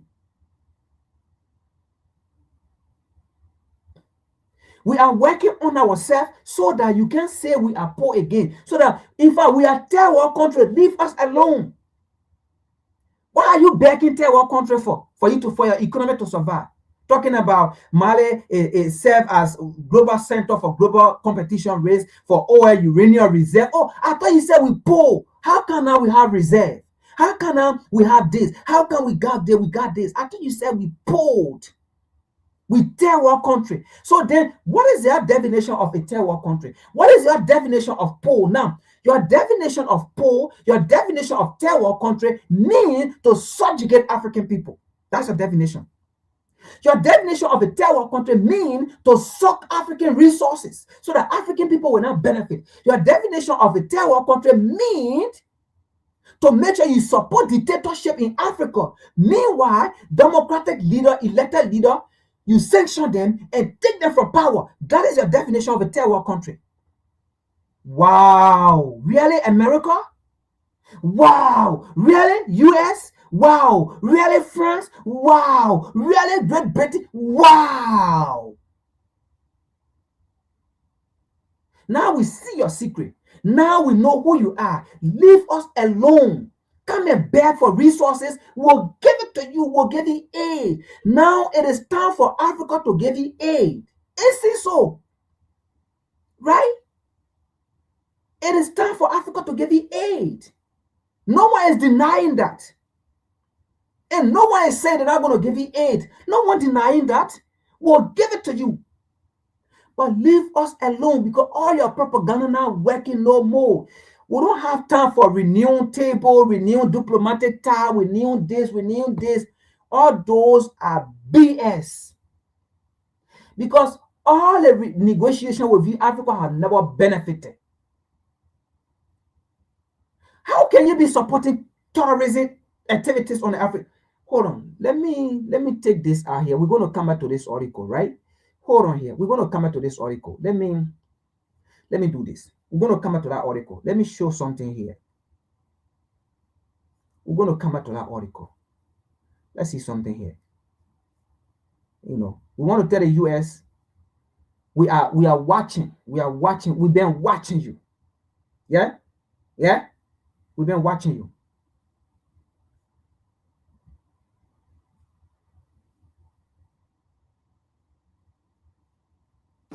This story is not just about Venezuela.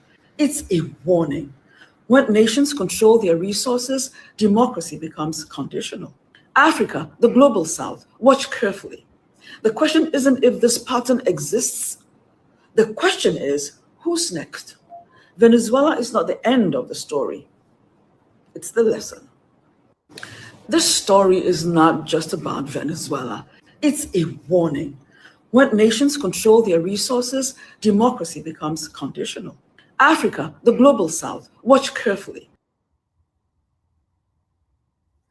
When a nation controls its resources, democracy becomes conditional. Now, some of you so-called Africans, is there anything called democracy? When nations control their resources, democracy becomes conditional. Wow. Now, Mali, Niger, Burkina Faso, be warned. There is nothing in this world called diplomatic relationship or building or re-strengthening whatsoever. Learn from other nations. These people will come in. By the time you forget, boom! The next day, they'll be talking about burying you. They finish taking your nation. Be careful with them. Their words are smooth and soft like butter, but war is in their heart. Sword is in their hands. Don't sleep. They did it to Gaddafi. They went smoothly. They went softly. As they used the same black man, Gaddafi said, oh, my brother is now the president of the US. Boom! Gaddafi turned over his nuclear weapon. Boom! Gaddafi went to sleep the next day. NATO went in along with the US. Helicopter were over Libya. They bombed, they dropped basically on Gaddafi, killed Gaddafi. Recently, his son, Safar al-Aslam Gaddafi, he's been assassinated. I think he was buried yesterday or he's been buried today. His son came talking about, he wanted, listen to this. See what, the last time we've been saying this, Barack Obama is the president, no, the governor of Libya, because Libya is part of the United States. So the United States have 51 states now. So Libya is the 51, and Barack Obama is the governor, and Hillary Clinton is the Secretary of State for Libya. Because the democracy they said were given to Libya, in fact, Libya has surpassed democracy. Listen to this. See this, what they did in Libya. See the reason why they were in Libya. Don't trust these people. Don't. We don't trust you, America. Sorry to say it, but it's the truth. We don't trust you. Huh. Because you never stick to your word. You never stick to your word, America.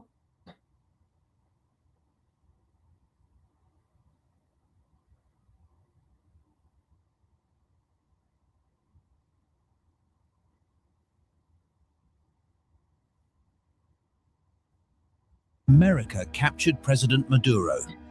In Libya, Gaddafi was executed after ditching the US dollar.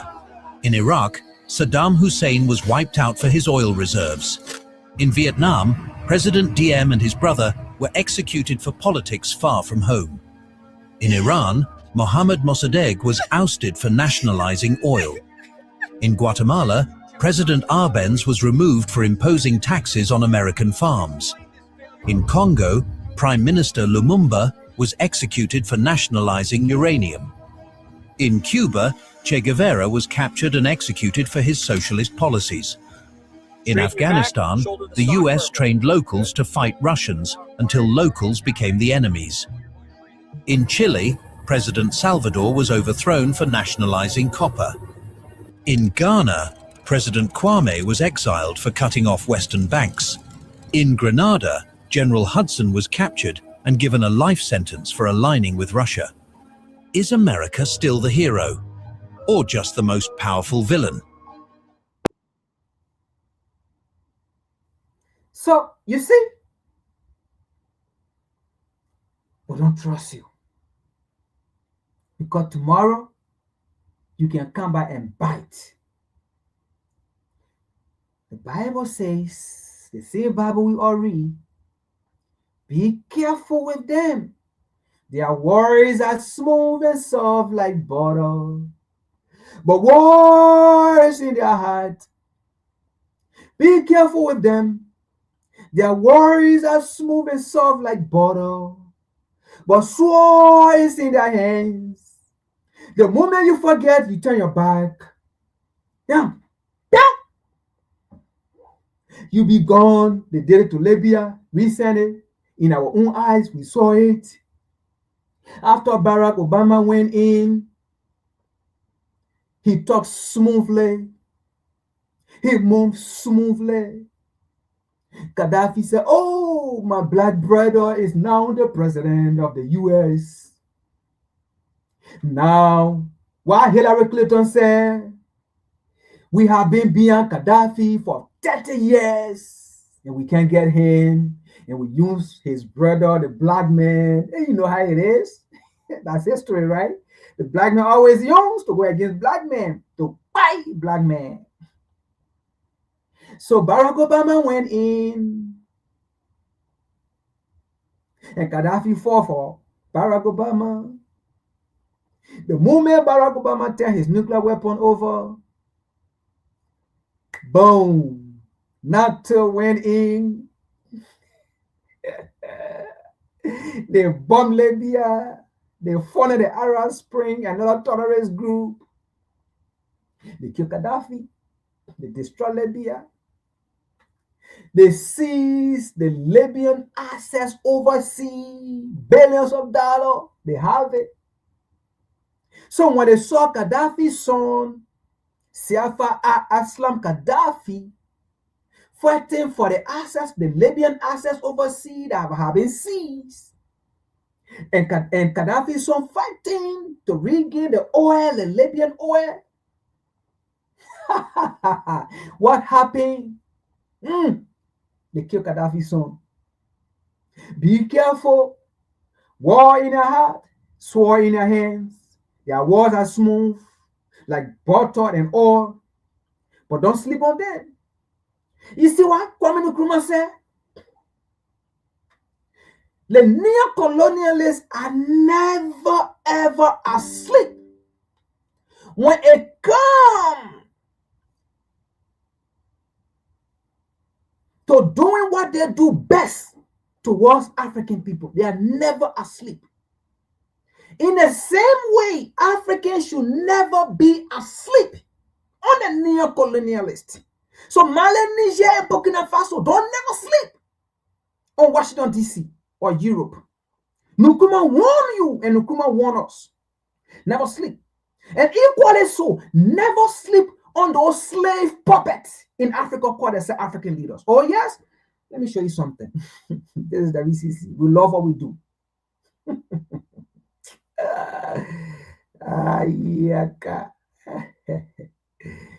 We love what we do. We love what we do. Let me show you something. We love what we do. Let me show you something.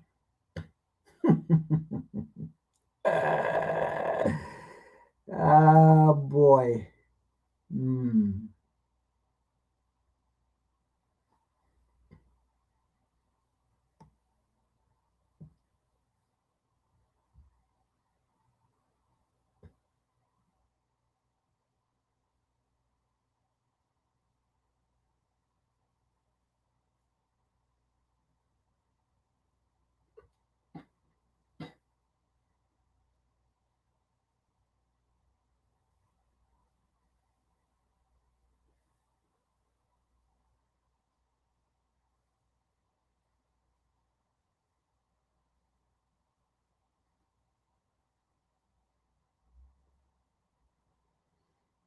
Let me see here.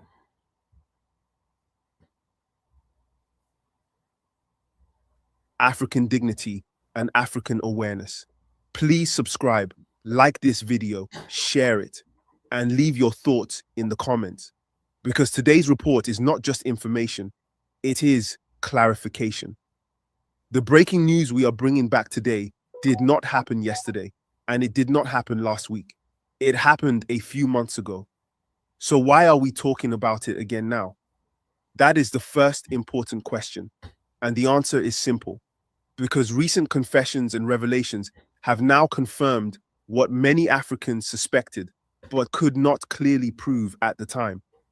When you connect the events properly, everything begins to make sense, and Africa starts to understand why ECOWAS has been acting with panic, pressure, and anger. A few months ago, the continent was shaken when the new chairman of ECOWAS, who is also the president of Sierra Leone, Julius Maada Bio, made a very strong and shocking statement. He openly said that Burkina Faso, Mali, and Niger must return to ECOWAS, whether they like it or not. Why did this statement surprise many Africans? because he did not speak like a brother, he did not speak like a mediator, and he did not speak like someone seeking peace. He spoke like someone giving orders. He demanded elections. He demanded a return to what ECOWAS calls democracy. He demanded that the alliance of Sahel states, the AES, must abandon its independent path. At that time, many Africans asked a second question. Why is ECOWAS panicking so much, and why this urgency and anger? The answer did not come immediately, but today it is becoming clearer. Another question followed quickly. Why would a regional organization speak so harshly to countries that say they are only trying to protect their people? The answer, according to many observers, is fear. For years, ECOWAS failed quietly, hiding its failures behind long meetings and official statements. But the rise of the Sahel Alliance exposed those failures openly. When terrorism destroyed villages in Mali, Burkina Faso, and Niger, what did ECOWAS do? It held meetings. When people were killed, what did ECOWAS do? It issued statements. When borders burned and communities collapsed,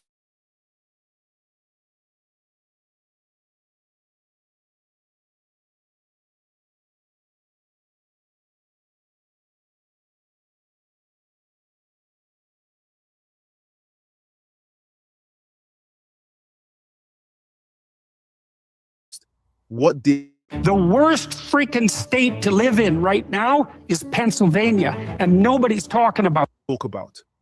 Elections and democracy. This leads to another important question. Why Burkina Faso, Mali, and Niger leave ECOWAS? The answer is clear. They chose security before speeches. They chose sovereignty over approval. They chose to protect their people first. And what happened after they left? Did they collapse as predicted? No. Instead, coordination improved. Soldiers worked together better. Some terrorist pressure reduced in certain areas. Communities slowly began to feel hope again. This brings us to another key question. Who benefits when the Sahel Alliance fails? The African people do not benefit from failure. The ones who benefit are those who lost control. Foreign powers lost influence. Foreign interests lost easy access to resources. Political pressure weakened. And when pressure could not work directly, it returned through ECOWAS. This is why many Africans now believe ECOWAS is being used as a tool instead of a true voice of the people. When Julius Maada Bio made his statement months ago, many people did not fully understand his urgency. But now comes the next critical question. What changed? And why are Africans revisiting that statement today? The answer lies in later confessions made by Captain Ibrahim Traoré of Burkina Faso and statements linked to former leader Damiba.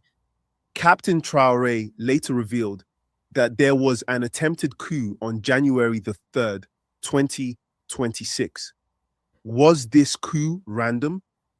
According to Traoré, no. It was planned. It was supported from outside. It involved spying, betrayal, and coordination. This leads to another serious question. Who was involved? According to later revelations and confessions attributed to Damiba, visits made by Julius Maada Bio to Burkina Faso some months earlier were not innocent visits. While Julius Maada Bio was in Burkina Faso, he publicly said he came to show concern for his brother, Ibrahim Traoré. He said he cared deeply about Burkina Faso and its people. He spoke softly and presented himself as a friend. So basically, right, you see how these African slave puppets are working along with their slave master like the US or Europe. So when the whole Sahel thing started, as you all know, you saw it, right? These so-called ECOWAS or AU, they went against the Sahel. They put sanction on them.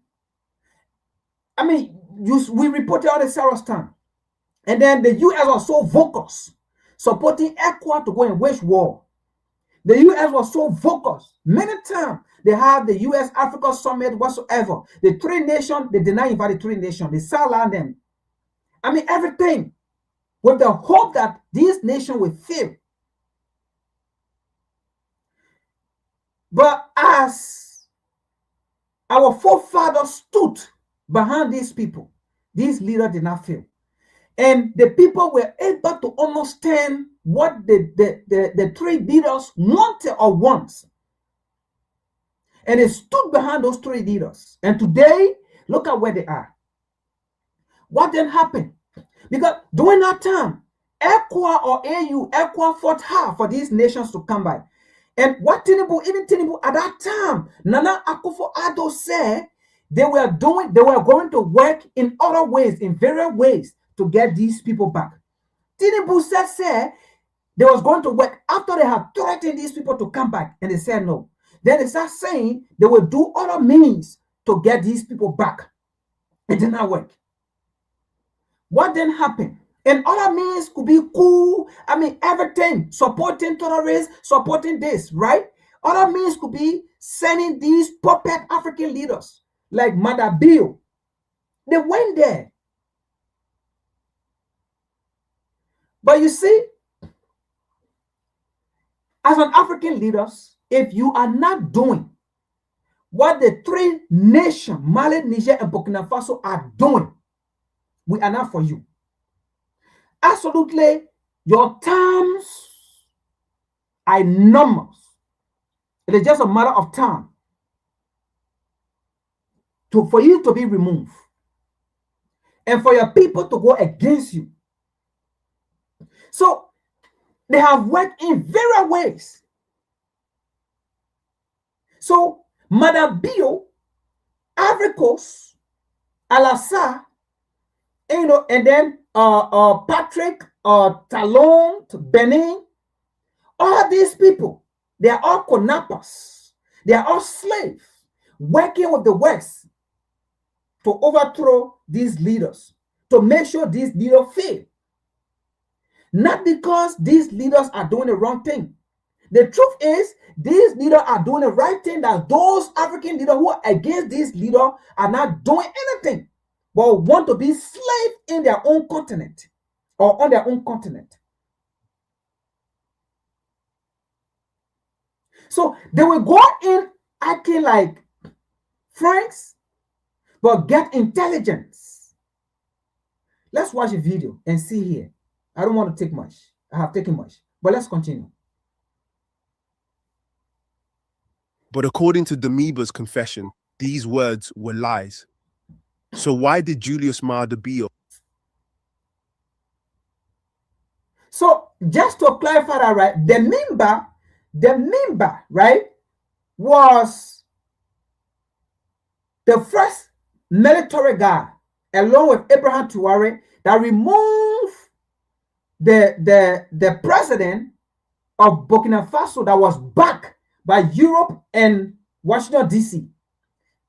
Because that president was doing a dirty deed for Washington, D.C. and Europe while going against its own people, right? So the member, and so first of all, Abraham Traoré, it was never in the mind of Abraham Traoré to leave Burkina Faso. Abraham Traoré just wanted to be a military man, and that's why he always says, I'm a military man. Okay? But when Damiba got in power, after they removed the so-called puppet, Damiba got in power, Damiba began to do the same thing. Okay? Damiba began to do the same thing that the former president was doing, that they removed from power. Abraham Traoré then said, no, this was the same thing, we removed the former president. And then you come in power and start doing the same thing. Abraham Traoré said, no, I'm not going to do that. Abraham Traoré removed him. Now, when Damiba got removed, Damiba went in exile in Togo for refuge. While in Togo, it had been alleged that, let me say that, it had been alleged that Damiba started working with the Ossa War, Europe, France, and you know them, to remove Abraham Traoré. In the process, Damiba got caught on a last coup attempt. The last coup attempt that just happened, Damiba got caught. Because, in fact, Damiba tried to use some of the same military, because Damiba was in the military, so he had people there that still love him. And then some of those people, they placed call to them. And then those people were the ones to assassinate Abraham Traore. Those people got caught. Those are the people that leak out the secret. And Damiba was sent from Togo to Burkina Faso. And you know, Abraham Traore had been blaming Benin and Ivory Coast, that they are the people that are hosting the terrorists, that are causing the problem in the region. So now, Damiba went right to face trial. Now, while Damiba facing trial, Damiba began to name all the nations, the other nations that were part of that thing. And you know who are they now. So now Damiba started begging Abraham Traore to spare his life, not to kill him. You see? All these puppet African leaders, most of them, Damiba called them. Damiba called them that they were all part. They were communicating with them. You see that?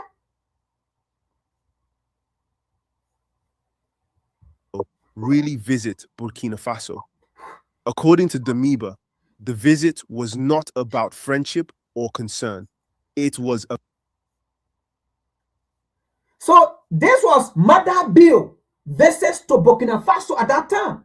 So now Damiba is saying, Damiba confessed and named all of them, all the African leaders that partook in the West, Washington DC, all of them. Damiba confessed.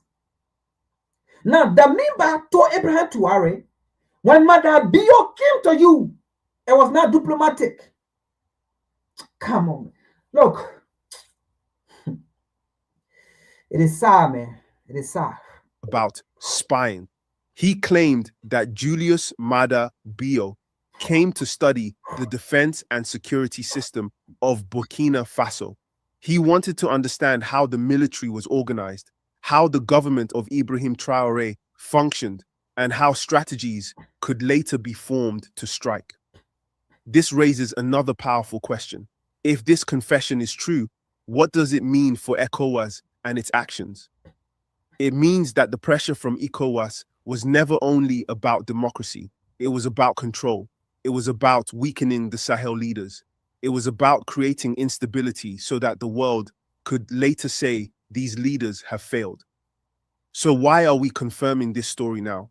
Because the confession connects perfectly with the earlier ECOWAS threats. It confirms that the anger was not random. It confirms that the demands were not neutral. It confirms that something bigger was being planned behind the scenes.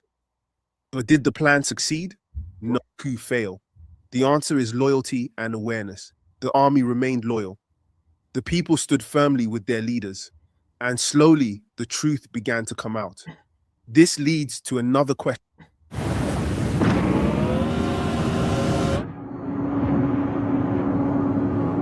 Many Africans are now asking, what kind of democracy ignores security, hunger, and dignity? Captain Ibrahim Traore once answered this very clearly when he said that people cannot eat democracy. People eat food. People need peace. People need safety. This simple truth has touched many hearts across Africa. When AES countries left ECOWAS, did chaos follow as predicted? No.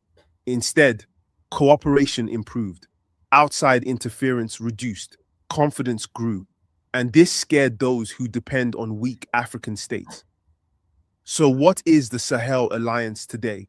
It is no longer just a political agreement. It has become a symbol of resistance, a symbol of awakening, a symbol that Africa can choose its own path. This answers another question. Why did ECOWAS react with anger instead of dialogue? Because control was slipping. Why did threats replace conversation? Because fear replaced confidence. And why did spying and coup planning enter the picture? Because some interests could not accept a strong and independent Sahel. Today, many Africans are asking one final question. Is ECOWAS truly neutral? More and more people are answering no. They see an organization that protects systems, not people. If ECOWAS truly cared about Africans, it would have fought terrorism first. It would have defended villages first. It would have stood with the people first. But it did not. And now, as the Sahel Alliance grows stronger, ECOWAS feels exposed. This is why Julius Maada Bio's old statement matters today. It was not just talk, it was a warning. And that warning was followed by pressure, betrayal, spying, and an attempted coup. But the plan failed. The people stayed awake. The truth came out. And today, Africa understands more than before. People now connect events. They remember words. They understand motives. They see clearly that the panic of ECOWAS months ago was not about unity. It was about fear of losing control. The Sahel Alliance has chosen sovereignty, and sovereignty is not negotiable. Pressure will continue. Accusations will rise. But Africans are watching closely. History is watching closely. And history will remember who stood with Africa and who worked against it. This story from months ago is not old news. It is evidence. Evidence that confirms what Captain Ibrahim Traore later revealed. Evidence that the struggle is real. And evidence that Africa's future is being decided today through courage, resistance, and truth.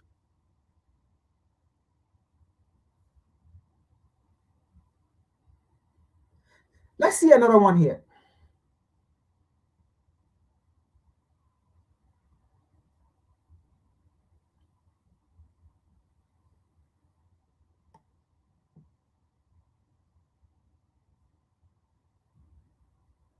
So what we're going to see here again, right? And the reason why I'm playing this video now, right?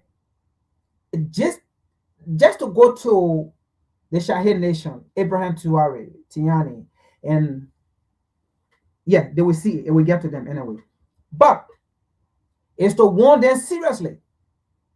With all those Westerners coming with diplomatic talks, all those things, all bullshit. It's BS. Don't listen to them. Let them come, right? Let them come. But it doesn't mean you should honor them, what they are coming for. Okay? It doesn't mean you should honor them. Now, you see, what you're about to watch again, right? It is just a clarification, right? That who formed the terrorists? That's what you're going to see in this video. Who formed them? I mean, it's all glaring. It's all clear. Who are the people forming these people? Why would you want to work with people who are forming terrorists? I mean, who are forming these things against us? That's the thing about for us. Why would the U.S. tell you going to Africa that they want to strengthen a relationship, they want to do this, when people, I mean, yeah. When you are the one doing all these migo thing against Africa, then you go in there, you want this, you want this. Doesn't make sense. And what you're about to watch here too, right? You know, recently, and that's why sometimes it is good you check behind something. You see, recently you saw Donald Trump, you know, deporting a lot of Somalians, right? It was for a reason. And you're going to see some of that here today. You see, the U.S. work with Israel. Anything Israel tell the U.S. to do, that's what U.S. going to do. Anything. If Israel tell the U.S. to bomb any area today, the U.S. going to bomb the place. Anything the U.S., Israel tell the U.S., that's what Israel will do. And they know the reason for that. Again, I'm not going into that. That, again, it go to history again. You know, from 1947, 1940. It go deep. It's deeper than that, but we're not talking about that today. But here it is. I'm just telling you, anything Israel tell the U.S. to do, that's what the U.S. will do. So when you saw the U.S. or Donald Trump deporting all of Somalian and stuff, it comes from a deep position of error. All right.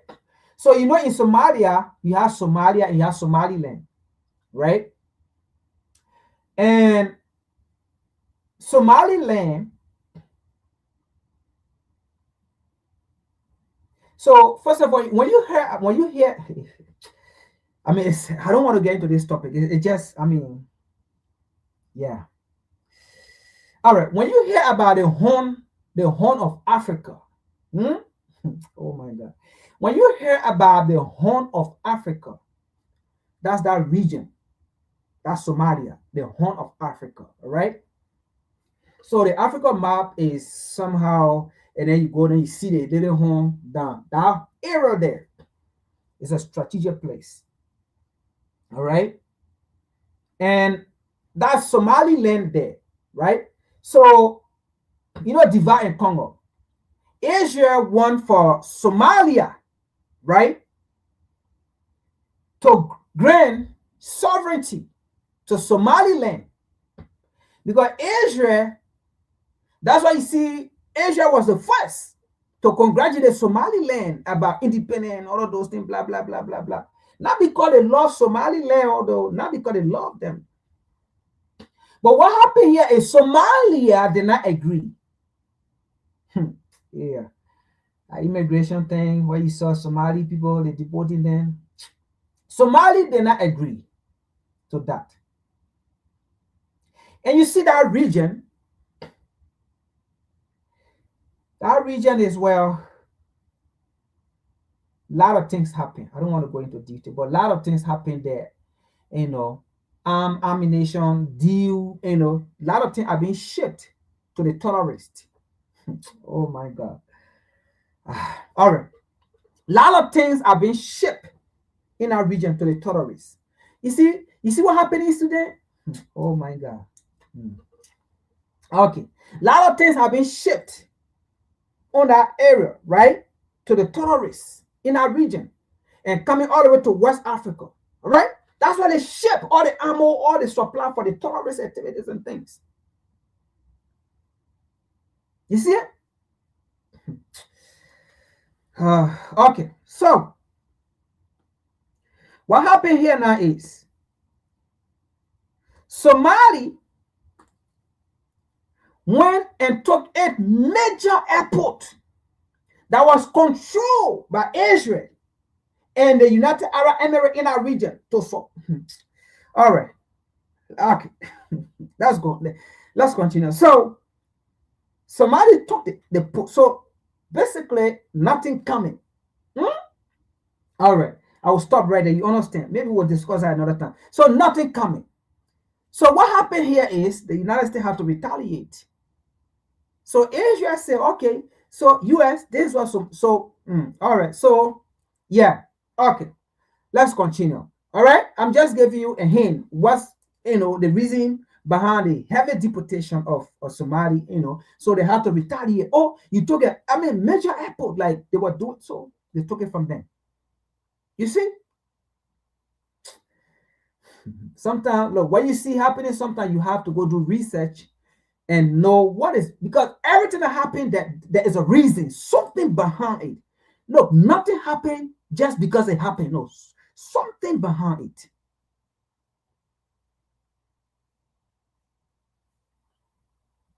Really? It causes mass outrage in the United States. Boy, has it. Israel claims money going to terrorism. Israel claims Qatar is behind it. Israel built military site in Somaliland. So you see how they're all working together? So we've all heard about the Somali daycare scandal that's happening in Minneapolis, Minnesota. That's happening in Minnesota. Right now, I'm going to show you this, and I'm going to tell you how this ties into that scandal. You ready? So it's a big scandal, billions of dollars being funneled to Somali daycares and all, and billions, right? And all of a sudden we're just hearing about it now. What? Well, guess what? Let's remember this. So I came back to see him a few weeks later. So this is right after 9/11. This is General Wesley Clark talking to people at the Pentagon right after 9/11. And guess what they told him? And by that time we were bombing in Afghanistan. I said, are we still going to war with Iraq? And he said, oh, it's worse than that. He said, he reached over on his desk, he picked up a piece of paper. He said, I just got this down from upstairs, meaning the Secretary of Defense's office today. And he said, this is a memo that describes how we're going to take out 7 countries in 5 years, starting with Iraq and then Syria, Lebanon, Libya, Somalia, Sudan, and finishing off Iraq. So now you wonder why there's a war in Sudan, right? It's not by coincidence. Look, all those wars you see around, it's not by coincidence. Now, you see what happened in Sudan. Now you know who are the people sponsoring it. Right? So, like I said, Somalia, their major port, where a lot of things have been shipped. Ammunition thing. I mean, look, it's deeper, man. Look. Africa, look, Africa, that's why the AU is useless, disgraceful organization on the African continent and doing nothing. So Somalia took their port and said, no, you're not shipping anything here again. You're not breaking nothing. Like, it's enough. The people are dying in Sudan. You getting the point? So now you see the war in Sudan. The U.S. caused it. They're sitting here and saying, in 5 years, we have to do this. And now Sudan is the last. Now you see war in Sudan.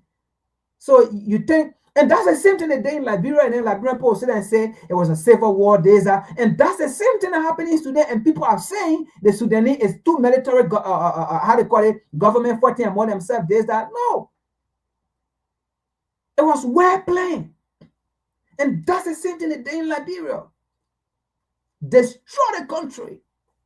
Because they saw Liberia was talking about standing on her own and don't want to be, on the U.S. again. Yeah, that time, the whole thing started with E.J. Raw. E.J. Raw was the first African leaders to be assassinated on the African continent in the 1700s. E.J. Raw.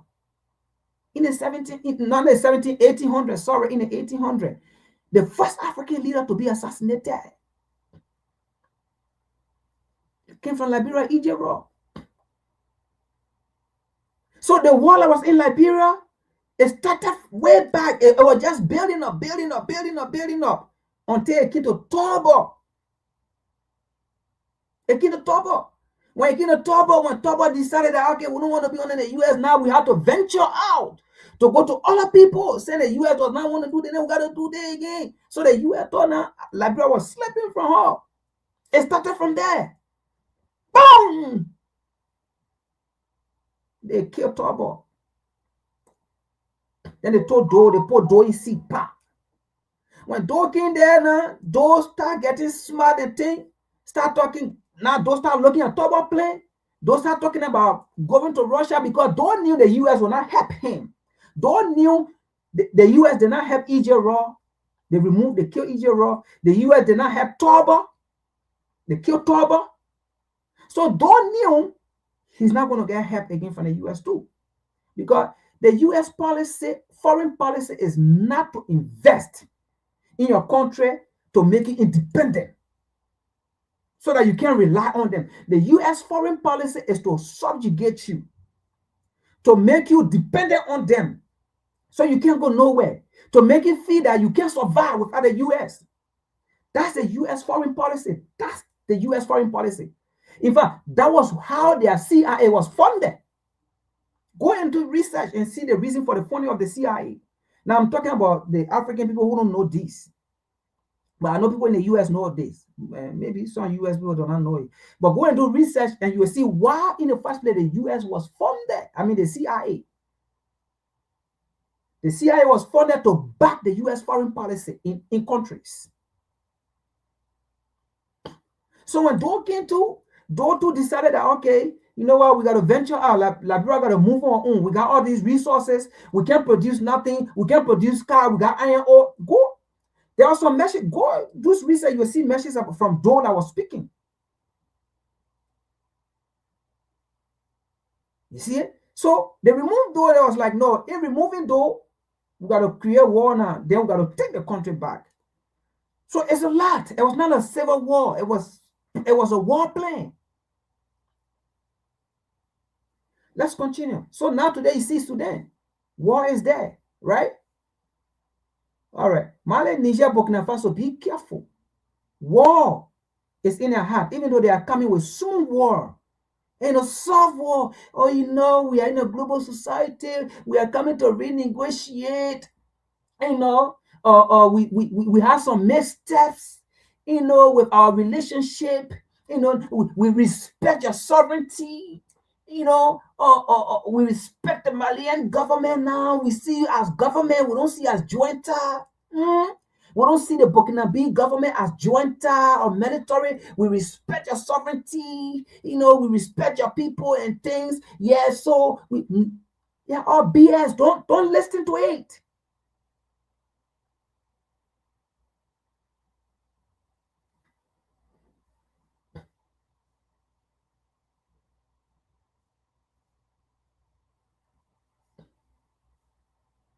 Iran.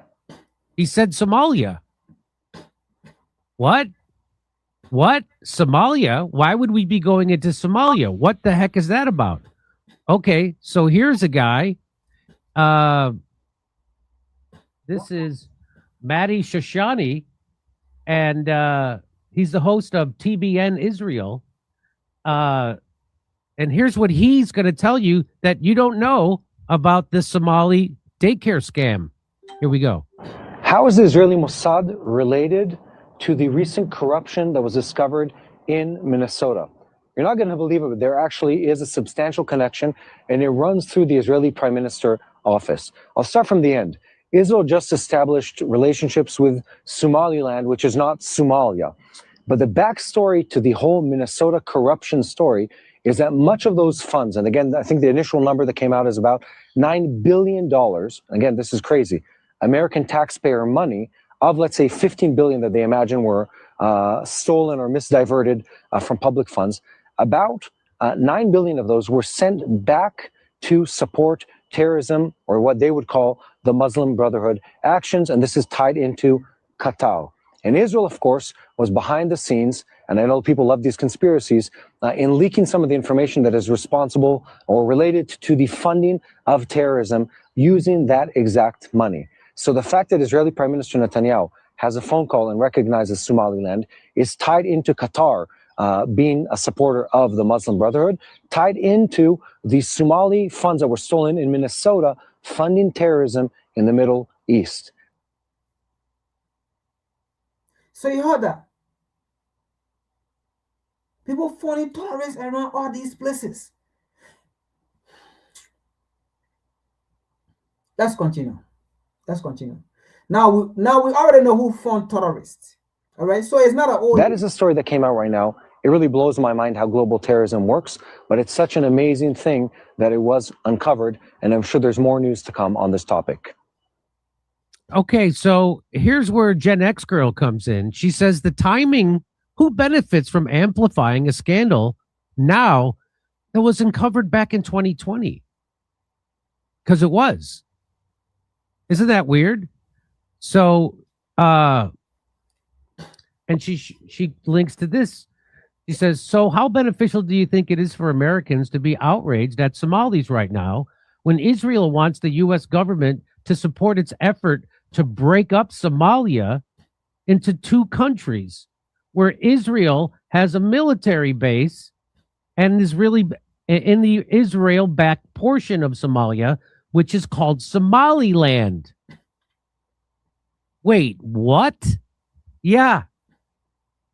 So there's a big idea that they want to send the Palestinians to Somalia, but not the Somalia, but the Somaliland, which, by the way, they've been talking about Somaliland, who has the Zionists for 80 years.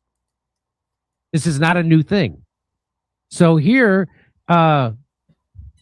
notice how quiet suddenly it got about that huge Epstein drop that's getting dipped wholesale into a vat of black ink as we speak. Gen X, 100%.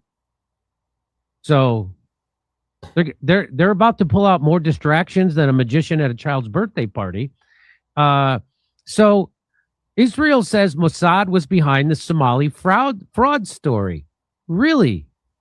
It causes mass outrage in the United States. Boy, has it. Built advanced military facilities in Somalia? No, in Somaliland. Satellite images reveal that Israel built an advanced military facility at the Berbera Airport in Somaliland. The United Arab Emirates has developed a strong military presence at this airport since 2017. So you see how they're all working together? Just like ISIS and Al-Qaeda is working with the Mossad, Israel, and the CIA. Just like Benjamin Netanyahu begged Qatar to fund Hamas. Do you see how they're all working together? They have military bases in the same Somaliland, Qatar, and Israel? What? So do you see this game that's happening now? I hope you do. Phalastian says, if you said this before, you'd have been called anti-Semitic conspiracy theorist. Israel media, Mossad has been involved in paving the way for breakaway Somaliland for years. Behind Israel's recognition of Somaliland, years of quiet Mossad involvement. Israel becomes the first. Anyway, I'm going to forward a little bit, but now you see, right? The reason why Somalia, this whole immigration, so it's a retaliation. It is a retaliation, right? To make the Somalian people angry with the authority in our region or in Somalia. So you see the reason behind it.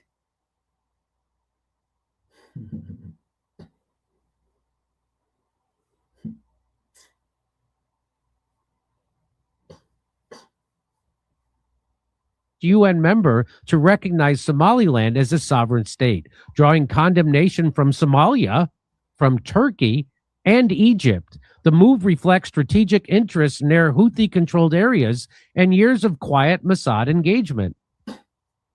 Really? No kidding.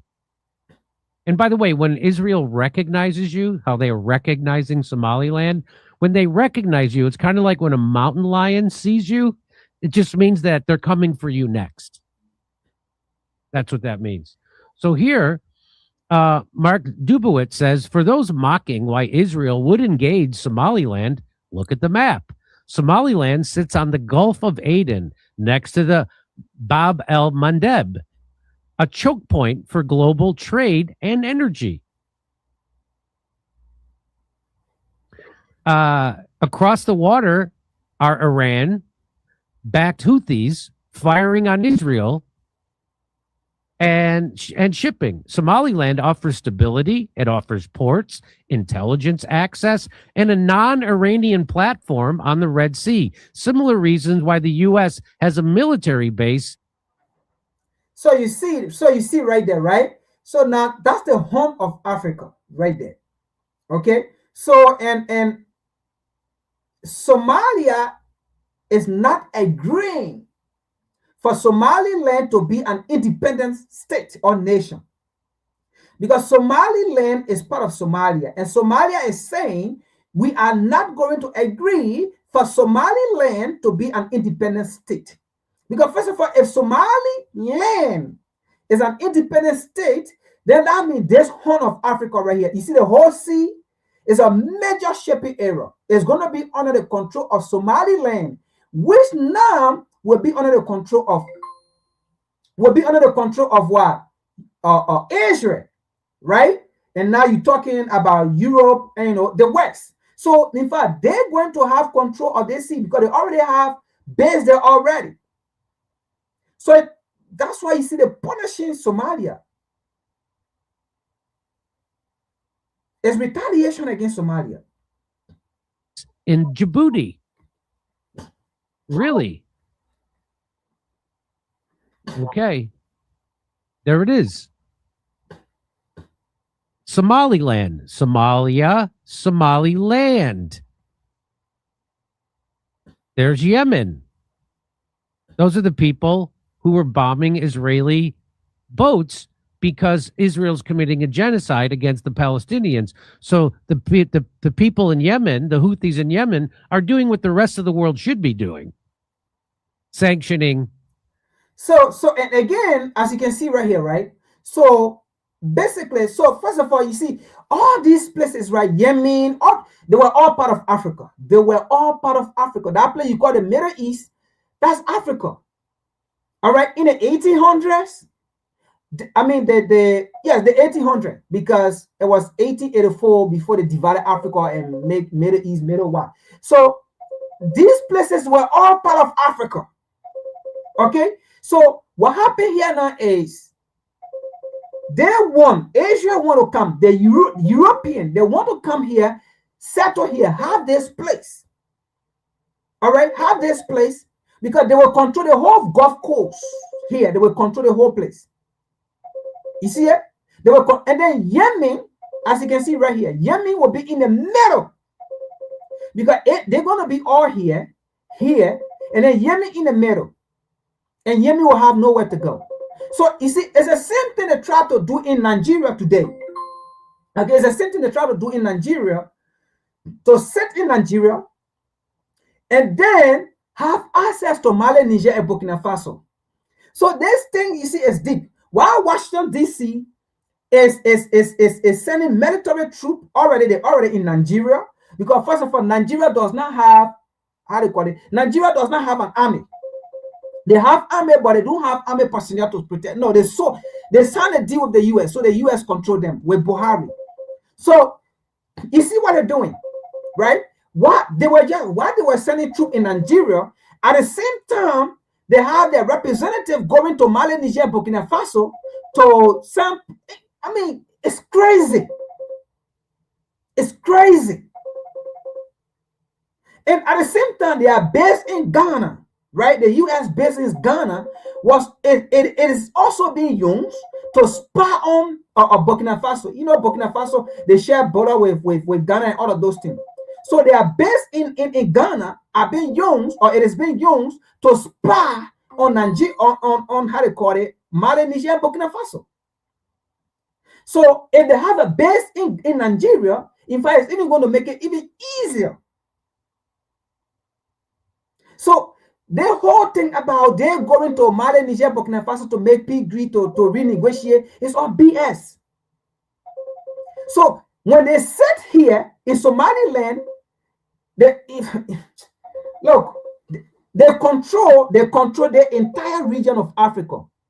If they sit here, because they're going to have the US or Asia, they're going to have a control of the whole sea area from here, the whole Gulf Coast, all the way to the Red Sea, you know, coming up here, right? From the Red Sea, there's the Red Sea here, coming up here, all the way to the Gulf of here, right? They're going to have control of the whole area.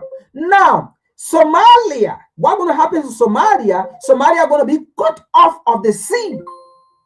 Somalia are going to be cut off of the sea because Somaliland is still part of Somalia. So Somalia are going to be cut off. Now, the same way Mali, Niger, and Burkina Faso does not have access to the sea, to the ocean, right? That's not going to be Somalia. Because Somaliland are going to have access to all these places, and it's going to be controlled by Europe, Asia, and the US. You see here? So now you see why they support terrorist activities in Sudan.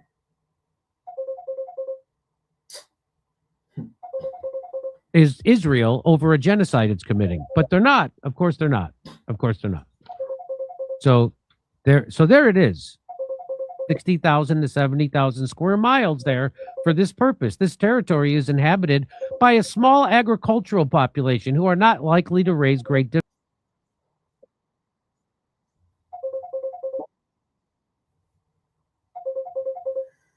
Anyway, folks, we gotta go. I have another meeting, so I'm receiving call right now. Yeah, we just have to end here. I need to be in a meeting, which of course, I need to, share that meeting, so I have to go. Unfortunately, we just have to stop here. But anyway, you got a point, right? So I will see you all tomorrow. No, tomorrow, not tomorrow. because Nkima is not here. So I will see you all next Saturday or Sunday, for another episode. Peace. The white power structure, because that's all we have in America. And the